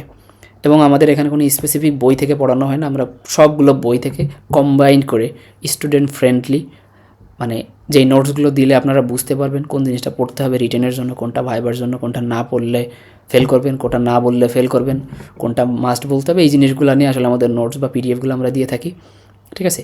আর পাশাপাশি তো আমরা লেকচার বা আমাদের লেকচারগুলো দেওয়া থাকবে, সেখানে রেকর্ড ক্লাসগুলো দেওয়া থাকবে এবং আপনারা সেগুলো যে কোনো সময় দেখে নেবেন টপিকস অনুযায়ী। এখন কথা হলো যে আমাদের ক্লাসগুলো বা আমাদের কোর্সের সাথে আপনারা কীভাবে আপনাদের নিজেদের কলেজের জিনিসগুলোকে মানে একসাথে কম্বিনেশন করে পড়বেন। এখন যেটা আমরা দেখাইলাম যে ধরেন আমাদের এই যে কার্ড 1 বা যেটা আমাদের এইখানকার যে জিনিসটা দেখেন, জানুয়ারি মাসে আমাদের টার্গেট কী? জানুয়ারি মাসে আমাদের টার্গেট হলো বেসিক টার্মিনোলজি, যেটা অ্যানাটমির ক্ষেত্রে লাগবে, টার্মিনোলজি শেষ করা, সাথে আমাদের এই সাবজেক্টের যে গাইডলাইনগুলো আছে জানুয়ারি মাসের মধ্যে আমরা এই জিনিসগুলো শেষ করব, ঠিক আছে। এখন এই জিনিসটা যখন আপনাদের শেষ করে ফেলবো আমরা আমাদের ক্লাসগুলোতে, আপনারা কী করবেন? আপনাদের কলেজ শুরু হইতে আরও 3 মাস বাকি, তো ধরেন 1 মাসের মধ্যে আপনার এটা শেষ করলাম, ফেব্রুয়ারি মাসের মধ্যে আমরা ফার্স্ট কার্ড শেষ করে দিলাম, মার্চ মাসের দিকে যে আমরা সেকেন্ড কার্ডও শেষ করে ফেললাম। ধরেন মার্চ মাসের মধ্যে আপনাদের কলেজ শুরু হলো না, আপনাদের কলেজ শুরু হইতে হইতে এপ্রিল হয়ে গেল, তার মানে এপ্রিলের আগে আপনারা 2টা কার্ডের মোটামুটি সব কিছুই জেনে গেলেন। তাহলে আপনাদের সুবিধাটা কী হবে? সুবিধাটা হবে যখন আপনারা এপ্রিলে ক্লাস করতে যাবেন তখন আপনারা জানেন যে ফার্স্ট কার্ড থেকে কী পড়তে হয়, কোথা থেকে কোন জিনিস পড়তে হয়, কয়টা কার্ড আছে, কয়টা আইটেম আছে, কোন আইটেমে কী পড়তে হয়। আপনাদের যখন ক্লাস শুরু হবে এপ্রিলে, আপনাদের যখন একটা টপিক্স থেকে কোনো একটা কোয়েশ্চেন করবে আপনারা বুলেটের মতো অ্যান্সার দিবেন, যদি আপনারা এই কোর্সের ক্লাসগুলো নিয়মিত করেন, ঠিক আছে। এটাই সুবিধা। আমাদের আগের ব্যাচগুলোতেও এরকম রিভিউ আমরা বহু আছে, সেগুলোর স্ক্রিনশট আমি অবশ্য সবসময় শেয়ার করি না। তো তাদের একটা সুবিধা হয় এইখানেই যে আমরা যেহেতু আগে থেকে সব কিছু বলে দেই, আমরা আগে থেকে সব কিছু পড়াই দেই, তো দেখা যায় এই জিনিসগুলো যারা একটু মোটামুটি পড়ে তারাও এপ্রিল মাসে যখন মেডিকেল কলেজগুলোর ক্লাস শুরু হয় তখন তারা পারফরমেন্স ভালো দেয়, কারণ তারা জানে যে এখান থেকে কী পড়তে হয়। যেহেতু আমি আপনাদেরকে সব কিছু মানে এই কোর্সগুলোতে বলে দেই যে এইটুকু রিটেনে লাগবে, এই জিনিসগুলো ভাইবা বোর্ডে যে বলবেন, আইটেমের সময় জিনিসগুলো বলবেন, তখন একটা ইমপ্রেশন ক্রিয়েট হয়ে যায়। তার মানে এপ্রিল মাসে যখন আপনি ক্লাস করতে গেছেন তখন আপনি জানেন যে আমার ফার্স্ট কার্ডে কী আছে, সেকেন্ড কার্ডে কী আছে, এই জিনিসগুলো আপনার একবার পড়া। ক্লাসে যখন ম্যাডাম পড়াবে তখন কোনো পড়া আপনার মাথার উপর দিয়ে যাবে না, আপনি বুঝবেন যে না ভাইয়া এই জিনিসগুলো আগেই বলে দিছে, ভাইয়া এই জিনিসগুলো ক্লাসের মধ্যে বলছে, ভাইয়া এই জিনিসগুলো এইখান থেকে এইভাবে পড়তে বলছে, কোথা থেকে পড়লে আমার জন্য সুবিধা হবে, কোন বই থেকে কোনটুকু পড়তে হবে, কোন জায়গা থেকে আমার কোনটুকু পড়লে আমার জন্য এই পড়াটা বুঝতে সুবিধা হবে। আপনি যখন এই জিনিসটা বুঝে যাবেন তখন আপনার ওই কলেজের লেকচারগুলো আপনার কাছে তখন মনে হবে যে জানা।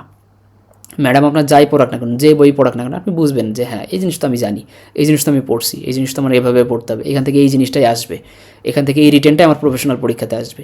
তো আপনি যখন জানবেন তখন আপনার ওই জিনিসটা পড়া থাকবে। আপনার ম্যাডাম যদি আপনাকে একটা প্রশ্ন করে, আপনি যদি একদম মানে ফটফট করে সব অ্যান্সার বলে দেন, ম্যাডামের আপনার প্রতি ইমপ্রেশন ক্রিয়েট হইতে বাধ্য। সে ম্যাডাম হোক, স্যার হোক, যেই হোক না কেন, সে আপনাকে মানে এইটুকু বলতে বাধ্য হবে যে না এই স্টুডেন্টটা অনেক ভালো, কারণ আপনি তার অ্যান্সার যদি ঠিকভাবে দিতে পারেন, আপনি যদি কলেজ মানে ক্লাসে বসে রেসপন্স করেন, আপনি যদি আইটেমের বোর্ডে যে বলতে পারেন, আপনি যদি ওইটুকু বুঝতে পারেন যে আমার এই অ্যান্সারটুকু না বললে আমার আইটেম ক্লিয়ার হবে না, এই জিনিসটা বুঝতে পারবেন যদি আপনি এই 2 মাসের মধ্যে এই জিনিসটা পড়ে ফেলতে পারেন। এখন অনেক রকম অনেক মানুষ কথা বলবে যে এই 2-3 মাস চিল করো। চিল করতে যে যদি আপনি এপ্রিল মাসের ক্লাস শুরু হওয়ার পরে যে যদি স্ট্রাগল করেন, সেই জিনিসটা আপনার জন্য অনেক প্যাথেটিক হবে। পরবর্তীতে হয়তো আপনি সেখানে কপ আপ নাও করতে পারেন, হয়তো আপনার ইমপ্রেশন খারাপ হয়েও যেতে পারে, আই ডোন্ট নো।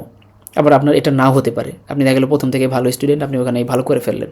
আমি বলতেছি না যে আমাদের কোর্স করলে আপনি ভালো করবেন, কোর্স না করলে আপনি জীবনেও ভালো কিছু করতে পারেন, ইটস নট লাইক দ্যাট।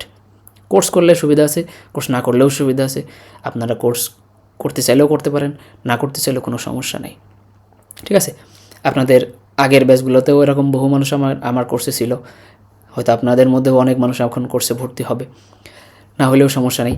এর বাইরেও আপনাদের আর একটা বিষয় আছে, সেটা হলো আমি একটা লাইভ ব্যাচ করবো আর কি, ঠিক আছে। এই হোয়াইট অ্যাপ্রনে যেটা আপনাদের এই যে এখানে দেখতেছেন, এখানে উইকলি আমি 2টা ক্লাস দিব, ঠিক আছে।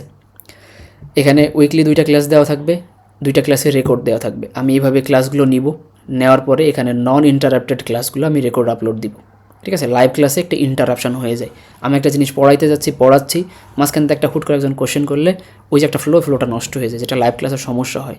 এই লাইভ ক্লাসের রেকর্ডটা যখন কেউ আবার পরবর্তীতে দেখে, সে তখন ওইখানে অনেক ডিস্টার্ব ফিল করে, ঠিক আছে। এই কারণেই আমি কখনো লাইভ ক্লাসে ওরকম এলাবোরেট ক্লাস নিই না।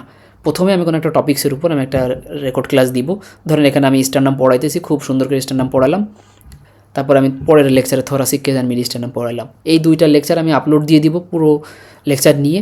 এরপরে আমি কোনো এক শুক্রবারে বা কোনো একটা নির্দিষ্ট ডেটে আমি 2টার উপর একটা লাইভ ক্লাস নিব, অথবা 3টা ক্লাসের উপর একটা লাইভ ক্লাস নিব। নেওয়ার পর তখন আপনাদের সামনে আমার সরাসরি ইন্টারাকশন হবে এই 3টা টপিক্সের উপরে। কারো যদি কোথাও সমস্যা থাকে তখন সেটা ইন্টারাকশন ক্লাসের মধ্যে আমার থেকে জিজ্ঞেস করে নিতে পারেন। আবার যদি কেউ ইন্টারাকশন করার ক্লাস পর্যন্ত ওয়েট না করতে চান, সেক্ষেত্রে আপনাদের চ্যাট বক্স দেওয়া থাকবে বা গ্রুপ থাকবে, সেখানে আপনার মেসেজ দিয়ে জিজ্ঞেস করে নিতে পারবেন যে ভাই এখান থেকে বুঝতেছি না, এটুকু বুঝতেছি না, এটা কীভাবে হবে, ওটা কীভাবে হবে, এটা কীভাবে হইলো, ওটা কীভাবে হইলো, মানে আপনাদের যেটা কোশ্চেন অ্যারাইজ করে আপনাদের মাইন্ড থেকে, সেটা আপনারা জেনে নিতে পারবেন। এটা হলো এই মেগা কোর্সের কথা বললাম, যেটা হলো আপনাদের 9 মাস ব্যাপী যে কোর্সের কথা। আর একটা হলো আমি পার্সোনালি একটা ব্যাচ করব, যেখানে আমি প্রতিনিয়ত প্রতিটা টপিক্স ধরে ধরে পড়াবো আর কি, ঠিক আছে। ওইখানে লাইভ ইন্টারাকশান হবে, 1 ঘন্টার ক্লাস হবে, সপ্তাহে 2টা ক্লাস নিব, ঠিক আছে। ওইটার ক্ষেত্রে যেহেতু আমি ধরে ধরে সব কিছু পড়াবো, সেই ক্ষেত্রে এই কারণে ওইখানে আপনাদের কোর্স ফি হবে মান্থলি 1000 টাকা, ঠিক আছে। 3 সাবজেক্টের থাকবে, টোটাল 12টা ক্লাস হবে। তো 12টা ক্লাস সবগুলো লাইভ হবে, আর লাইভ ক্লাস সেহেতু এই কারণে কোর্স ফি 1000 টাকা করে। কেউ যদি ওইটাই করতে চান করতে পারেন, যদি মনে করেন যে না মান্থলি 1000 টাকা দিয়ে পড়ার থেকে আমার একবার এই 9 মাসের কোর্স আমি 6000 টাকায় মানে সব পেয়ে যাচ্ছি, সেটাও করতে পারেন, কোনো সমস্যা নেই, ঠিক আছে। এটা হলো কোর্স রিলেটেড কথাবার্তা ছিল। কোর্সগুলোতে মানে এখানে সব কিছু দেওয়া আছে, কয়টা লেকচার আছে, কয়টা লেকচারের উপর কী ক্লাস হবে, কোন মাসে কোন জিনিসটা আমরা সলভ করার চেষ্টা করব, সব কিছু এখানে দেওয়া আছে।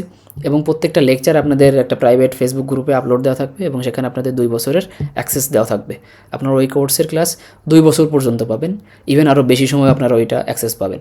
তার মানে আপনারা যে কোনো সময় আপনারা ওই ক্লাসগুলো করে নিতে পারবেন, ঠিক আছে। আর আমাদের আরও একটা মানে টেলিগ্রাম চ্যানেল আছে, মেইন যে চ্যানেলটা আছে সেটা হলো হোয়াইট অ্যাপ্রন। এখানে আপনাদের যেটা আছে এটা একটু দেখেন, যে হোয়াইট অ্যাপ্রন ড্রিমার নামে একটা চ্যানেল আছে। এই হোয়াইট অ্যাপ্রন ড্রিমারের মধ্যে গেলে আপনারা এইখানে গিয়েই দেখবেন যেখানে ফাইলস নামে একটা অপশন আছে, ঠিক আছে।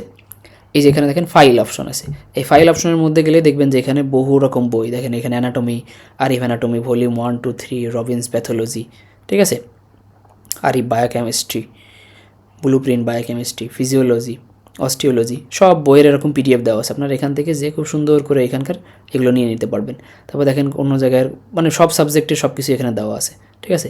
এখানে sampling on physiology, guide on physiology, সব বই এখানে দেওয়া আছে। এখন আপনাদের নতুন করে বই কেনার আপাতত দরকার নেই, আপনারা এখান থেকে পিডিএফগুলো ডাউনলোড করে নিতে পারবেন, ঠিক আছে। ডাউনলোড করে নিয়ে আপনারা জাস্ট একটু ওভারঅল দেখতে থাকেন। আর যারা আমাদের কোর্সে যুক্ত হতে চান তারা দ্রুত জয়েন হয়ে যান। প্রথম 20 জনের জন্য 500 টাকা ডিসকাউন্ট আছে। 20 জনের সিট এখনও ফুলফিল হয় নাই, যদি ফুলফিল হয়ে যায় তখন এই অফার আর থাকবে না, ঠিক আছে। আমরা 1 তারিখ থেকে শুরু করব, এবং প্রথম 4-5টা ক্লাস আমরা বেসিক জিনিসের উপর মানে ডিসকাস করব, ঠিক আছে। বেসিক জিনিস বলতে এখানকার টার্মিনোলজি, ভাই কীভাবে করবেন, মানে বেসিক জিনিসগুলো নিয়ে আমরা আলোচনা করব। কোর্স ফি 5900 টাকা। কেউ যদি একবারে দিতে না পারেন হাফ করে দিতে পারবেন, এবং হাফ দিয়ে রেজিস্ট্রেশন করে 1 মাস পরে বাকি হাফ দিতে হবে, ঠিক আছে। আর কারো কি কোনো প্রশ্ন আছে? প্রশ্ন থাকলে জিজ্ঞেস করতে পারেন। আমি যদি কোনো কিছু মিস করে যাই, আপনাদের যদি কোনো প্রশ্ন অ্যারাইজ করে, আপনারা এখন জিজ্ঞেস করতে পারেন। Any question? চাইলে মাইক অন করে জিজ্ঞেস করতে পারেন। হ্যাঁ, পরেও ভর্তি হতে পারবেন। এটা আমাদের কোর্স চলাকালীন যে 9 মাস, এই 9 মাসের মধ্যে আপনারা যে কোনো সময় ভর্তি হতে পারবেন, কোনো সমস্যা নেই।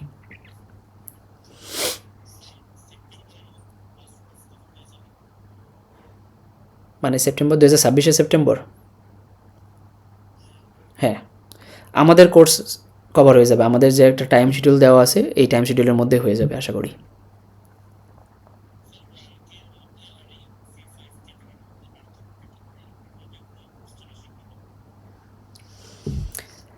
এখন ধরেন যেটা আমি বললাম যে পার্সোনাল, যেটা মান্থলি আর একটা হলো আপনার 9 মান্থের যে একটা কোর্স। 9 মান্থের কোর্স আর মান্থলি কোর্সের মধ্যে ডিফারেন্স আসলে মানে খুব মেজর কোনো ডিফারেন্স না। 9 মান্থের ক্ষেত্রে আপনি ফুল সিলেবাস পাবেন। ফুল সিলেবাস হইলে উইকলি ধরেন যেটা 2টা লাইভ ক্লাস, মানে 2টা ক্লাস দেওয়া হবে, বাট এই 2টা তো লাইভ ক্লাস না, এটা লাইভ ক্লাস না। কিন্তু যেটা মান্থলি ক্লাস হবে সেখানে যে 12টা ক্লাস হবে, 12টা ক্লাসই লাইভ হবে। তার মানে আপনি প্রত্যেকটা ক্লাসে লাইভ জয়েন করতে পারবেন, প্রত্যেকটা ক্লাসের টপিকস আমার থেকে লাইভ বুঝে নিতে পারবেন, বা আমি যেটা পড়াবো সেটা আপনারা দেখতে পারবেন। ঠিক আছে, এটা লাইভ হবে।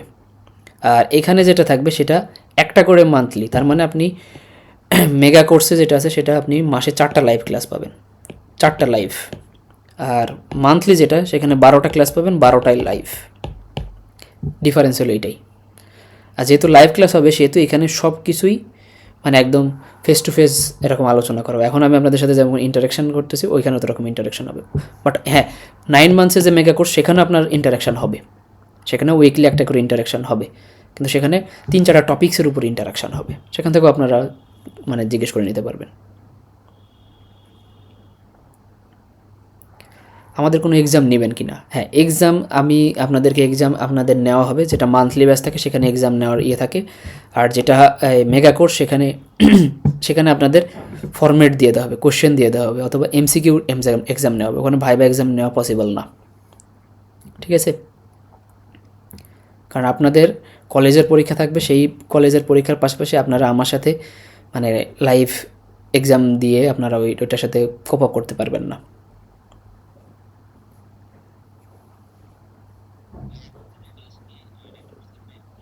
হ্যাঁ, এই দুইটা কোর্সের সবগুলো ক্লাসই রেকর্ডেড থাকবে, এবং রেকর্ডেড ক্লাসগুলো আপলোড করে দেওয়াও হবে প্রতিটা আলাদা গ্রুপে, এটা আপলোড দেওয়া থাকবে। আপনারা যে কোনো সময় ওই টপিক্সটা যে কোনো সময় পড়ে নিতে পারবেন। এখন হলো যেটা বলতেছিলাম যে 2টা কোর্সের মধ্যে কীভাবে কোপ আপ করবেন। ধরেন আমি একটু আগে যেটা বললাম যে আমাদের যে জানুয়ারি, ফেব্রুয়ারি প্লাস মার্চ, এই যে 3 মাসের মধ্যে আমরা 2টা কার্ড শেষ করে ফেললাম। আপনারা যখন এপ্রিল মাসে কলেজে যাবেন, তা আমাদের 2টা কার্ডসের টপিক্স তো অলরেডি আপলোডেড। এপ্রিল মাসে যখন আপনার কোনো একটা ক্লাস শুরু হবে, কোনো একটা টপিক জানার দরকার হবে, তখন আপনি ওই 2টা কার্ডের থেকে প্রিভিয়াস ক্লাস দেখে নিতে পারবেন। আবার ওই এপ্রিল মাস চলাকালীন সময় আমরা তো তখনও ক্লাস কন্টিনিউ চলবে, তখন হয়তো আমাদের 3rd কার্ড চলবে কোর্সে, কিন্তু এপ্রিল মাসে আপনাদের কলেজে চলবে কোন কার্ড? হয়তো 1st কার্ড। তার মানে দেখেন আপনাদের 1st কার্ড চলতেছে কলেজেও, যেটার ক্লাস অলরেডি আমরা আপলোড দিয়ে রাখছি। তার মানে আপনার কলেজের লেকচার প্লাস আমাদের কোর্সের লেকচার 2টার মধ্যে কম্বিনেশন করে ফেলবেন, যে কোনটা এক্সট্রা আছে, কোন জিনিসটা আপনাদের কলেজ থেকে এক্সট্রা পড়াইলো, এই যে একটা এক্সট্রা জিনিস করলো ওইটা আপনারা নোট করে ফেললেন। ঠিক আছে, পাশাপাশি তো আমরা 3rd কার্ডের ক্লাস অলরেডি আপলোড দিয়েই যাচ্ছি। তার মানে আপনাদের কলেজের আগে আমাদের সব ক্লাস অলরেডি আপলোডেড থাকবে। তো আপনাদের কলেজের আগে আমাদের সব ক্লাস যেহেতু দেওয়া হয়ে যাবে, তো আপনারা যে কোনো টপিক যে কোনো সময় গ্রুপ থেকে দেখে নিতে পারবেন। ঠিক আছে,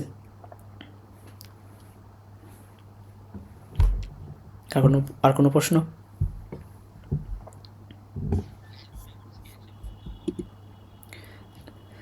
হ্যাঁ, অবশ্যই যাবে। যদি আপনারা মনে করেন যে না আমি 2টাতেই ভর্তি হবো, কোনো সমস্যা নেই। আবার যদি চান যে না আমি যে কোনো একটাই ভর্তি হবো, সেটাও হতে পারেন।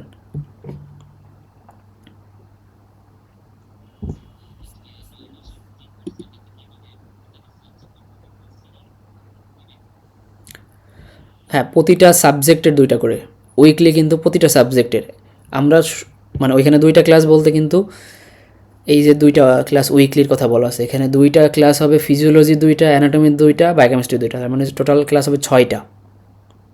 বুঝতে পারছো? নাহলে 9 মাসের মধ্যে 250 ক্লাস বা 250 থেকে 300টা ক্লাস সম্ভব না। বুঝাইতে পারছি? এখানে 2টা করে উইকলি যাবে পার সাবজেক্টে। আর এখানে যে মান্থলি বলা হয়েছে, এখানে যে 12টা ক্লাস হবে, এই 12টা ক্লাসে কিন্তু আবার শুধুমাত্র 12টা লেকচার হবে না। এই 12টা ক্লাসের মধ্যে দেখা যাবে প্রতিটা ক্লাসে একটা ক্লাসে দেখা যাবে যে 3টা বা 4টা টপিক্সের উপরে ক্লাস হচ্ছে, অথবা 2টার উপরে টপিক্সের ক্লাস হবে। কোনো ছোট ডিসকাশন ক্লাস হবে না, কিন্তু সব কিন্তু বড় ডিসকাশন ক্লাস হবে। এবং এটা মানে অনেক বেশি ইনফরমেটিভ ক্লাস, সবগুলোই মানে 2টা কোর্সেই সব কিছু ইনফরমেটিভ ক্লাস হবে। এবং এখানকার ক্লাসগুলো মানে অ্যানাটমির কয়েকটা সিস্টেম ব্যতীত বায়োকেমিস্ট্রি প্লাস ফিজিওলজি এইগুলো আমি নতুন করে আপনাদের ক্লাস রেডি করব, সেইটা আমি আবার আপনাদেরকে প্রোভাইড করব, কোনো প্রিভিয়াস ব্যাচের কোনো ক্লাস না। ঠিক আছে? ধরেন প্রিভিয়াস ব্যাচের যে ক্লাসগুলো আমি নিয়েছি সেই সময় হয়তো আমি এমবিবিএস স্টুডেন্ট ছিলাম অথবা আমি একজন ইন্টার্ন ছিলাম। তো ধরেন আজ থেকে 3 বছর আগে আমার যে নলেজ ছিল, অবভিয়াসলি এখনকার নলেজ আর তখনকার নলেজের মধ্যে আকাশ পাতাল ডিফারেন্স আছে। তো ওই 3 বছর আগে আমার যতটুকু নলেজ আমি যেই ক্লাসগুলো নিয়েছি, 3 বছর পরে এসে আমি যে ক্লাসগুলো নিব সেগুলো আরও বেশি হাইল্ড হবে, সেখানে আরও বেশি ইনফরমেশান আসবে, আরও বেশি বই থেকে সেখানে আরও ইনফরমেশান মানে অ্যাড হবে আর কি। সো দুইটার মধ্যে কিন্তু অনেক ডিফারেন্স আছে আর কি। এই কারণে আমি পুরান ক্লাসগুলো আপনাদেরকে অত বেশি পুরান ক্লাসগুলো প্রোভাইড করব না, আমি সবগুলো ক্লাস নতুন করে আবার নিব, বিশেষ করে ফিজিওলজি বায়োকেমিস্ট্রিগুলো। আর অ্যানাটমি যেহেতু বোনস, ওইগুলোতে খুব একটা বেশি চেঞ্জ হয় না, সেহেতু ওইগুলো আপনাদের পুরান কিছু ক্লাস আছে সেগুলো আমি আপনাদেরকে দিব, পাশাপাশি নতুন ক্লাসও দিব।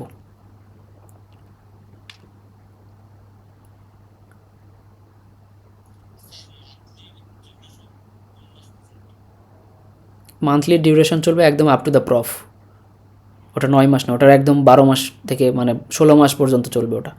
ওটার কোনো ইয়ে নাই, ওটা আমাদের প্রতি মাসেই চলবে।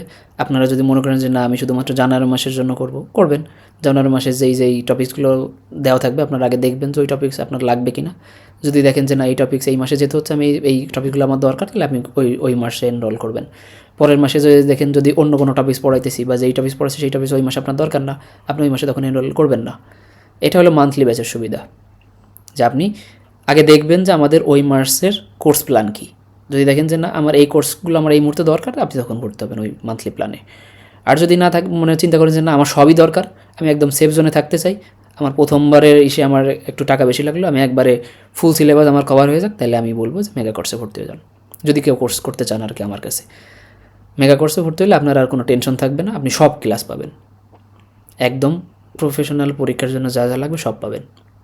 আর যদি মান্থলি বেসে চান যে না আমি অল্প টাকায় বাট ইফেক্টিভ ক্লাস চাই, সেক্ষেত্রে মান্থলি বেসে ভর্তি হতে পারেন যদি টাকার সমস্যা থাকে। দুইটাই জানুয়ারি মাস থেকে শুরু হবে, আমাদের মান্থলি ব্যাচের এটাও জানুয়ারি মাস থেকে শুরু হবে, মেগা কোর্সটাও জানুয়ারি মাস থেকে শুরু হবে।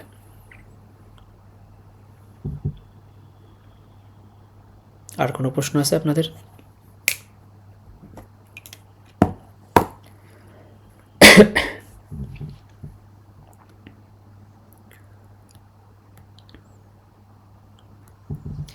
ঠিক আছে, আপনাদের যদি আর কোনো কোশ্চেন না থাকে তাহলে আমরা সেশনটা এখানেই শেষ করতেছি। আর এরপরে যদি আপনাদের কোনো পার্সোনাল কোনো কোশ্চেন থাকে আমাকে হোয়াটসঅ্যাপে মেসেজ দিতে পারেন বা আমাকে ইনবক্স করতে পারেন।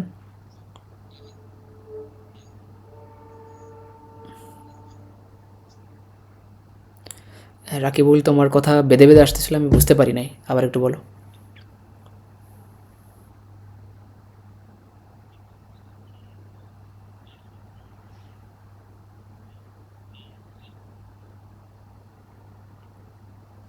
না ভাই, আমি এখনও ওই রকম কোর্স করাই না, কারণ ওই জিনিসগুলোর কোর্স করতে হলে আগে তো আমাকে ওই জিনিসগুলো পড়তে হবে প্লাস পাস করতে হবে। তো যেই জিনিস আমি কখনও পাস করিনি বা যেই জিনিসগুলো আমি কখনও পড়িনি বা পড়াইনি, সেই জিনিসগুলো আসলে আমি পড়াতে ইচ্ছুক না আর কি এখনও। যদি ফিউচারে আমি কখনও ওই জিনিসগুলো পরীক্ষা দিয়ে দিয়ে পাস করি তখন হয়তো আমি পড়াবো।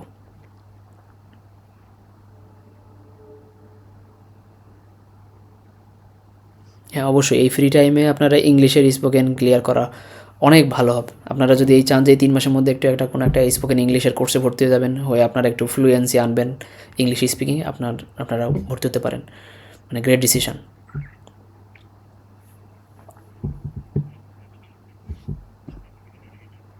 ভাইবা, বুঝি নাই। না না, এটা কোনো কিছু ম্যান্ডেটরি না, বাট ভাইভাতে আপনাকে ফার্স্টে যে এরকম বলবে যে আপনারা ইংলিশে বলবেন নাকি, মানে আপনাদেরকে ইংলিশেই বলতে বলবে। এরপরে যদি আপনি ম্যামকে বা স্যারকে কনভিন্স করতে পারেন যে স্যার বা ম্যাম আমি ইংলিশে মানে বলতে পারতেছি না বা আমি কি বাংলায় বলতে পারবো কি না, পারমিশন নিতে পারে বলবেন আর কি।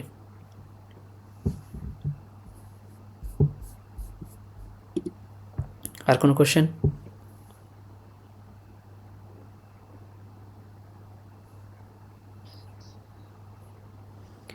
কোর্সের রেজিস্ট্রেশন অলরেডি শুরু হয়ে গেছে, 3-4 জন অলরেডি রেজিস্ট্রেশন করে ফেলছে। আপনারা এখন থেকেই রেজিস্ট্রেশন করতে পারেন।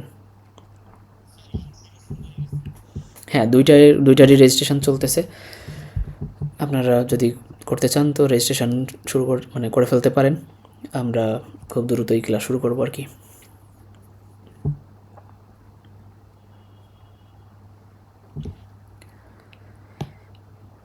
ঠিক আছে, তাহলে সবাই ভালো থাকবেন।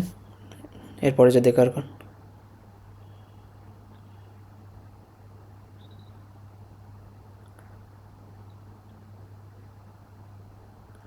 হ্যাঁ, ওইটা হলো মেগা কোর্স, যেটা হলো 9 মাসের একটা লং কোর্স। সেটা যদি আপনারা একবারে ফুল পেমেন্ট করতে না পারেন, সেক্ষেত্রে আপনারা মানে হাফ করে দিয়ে পেমেন্ট করে নিতে পারবেন। বাট সেক্ষেত্রে আপনাকে 1 মাস পরে আবার বাকি ডিউ টাকা পেমেন্ট করতে হবে।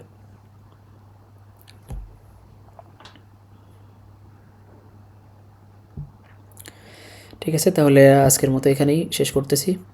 এর পরবর্তী কোশ্চেনগুলো প্রাইভেট মেডিকেল নিয়ে আমরা নেক্সট সেশনে আলোচনা করব। সবাই ভালো থাকবেন। এই ক্লাস বা এই সেশনটা আপনাদেরকে ইউটিউবে আপলোড দিয়ে দেওয়া হবে। সবাই ভালো থাকবেন। Good night.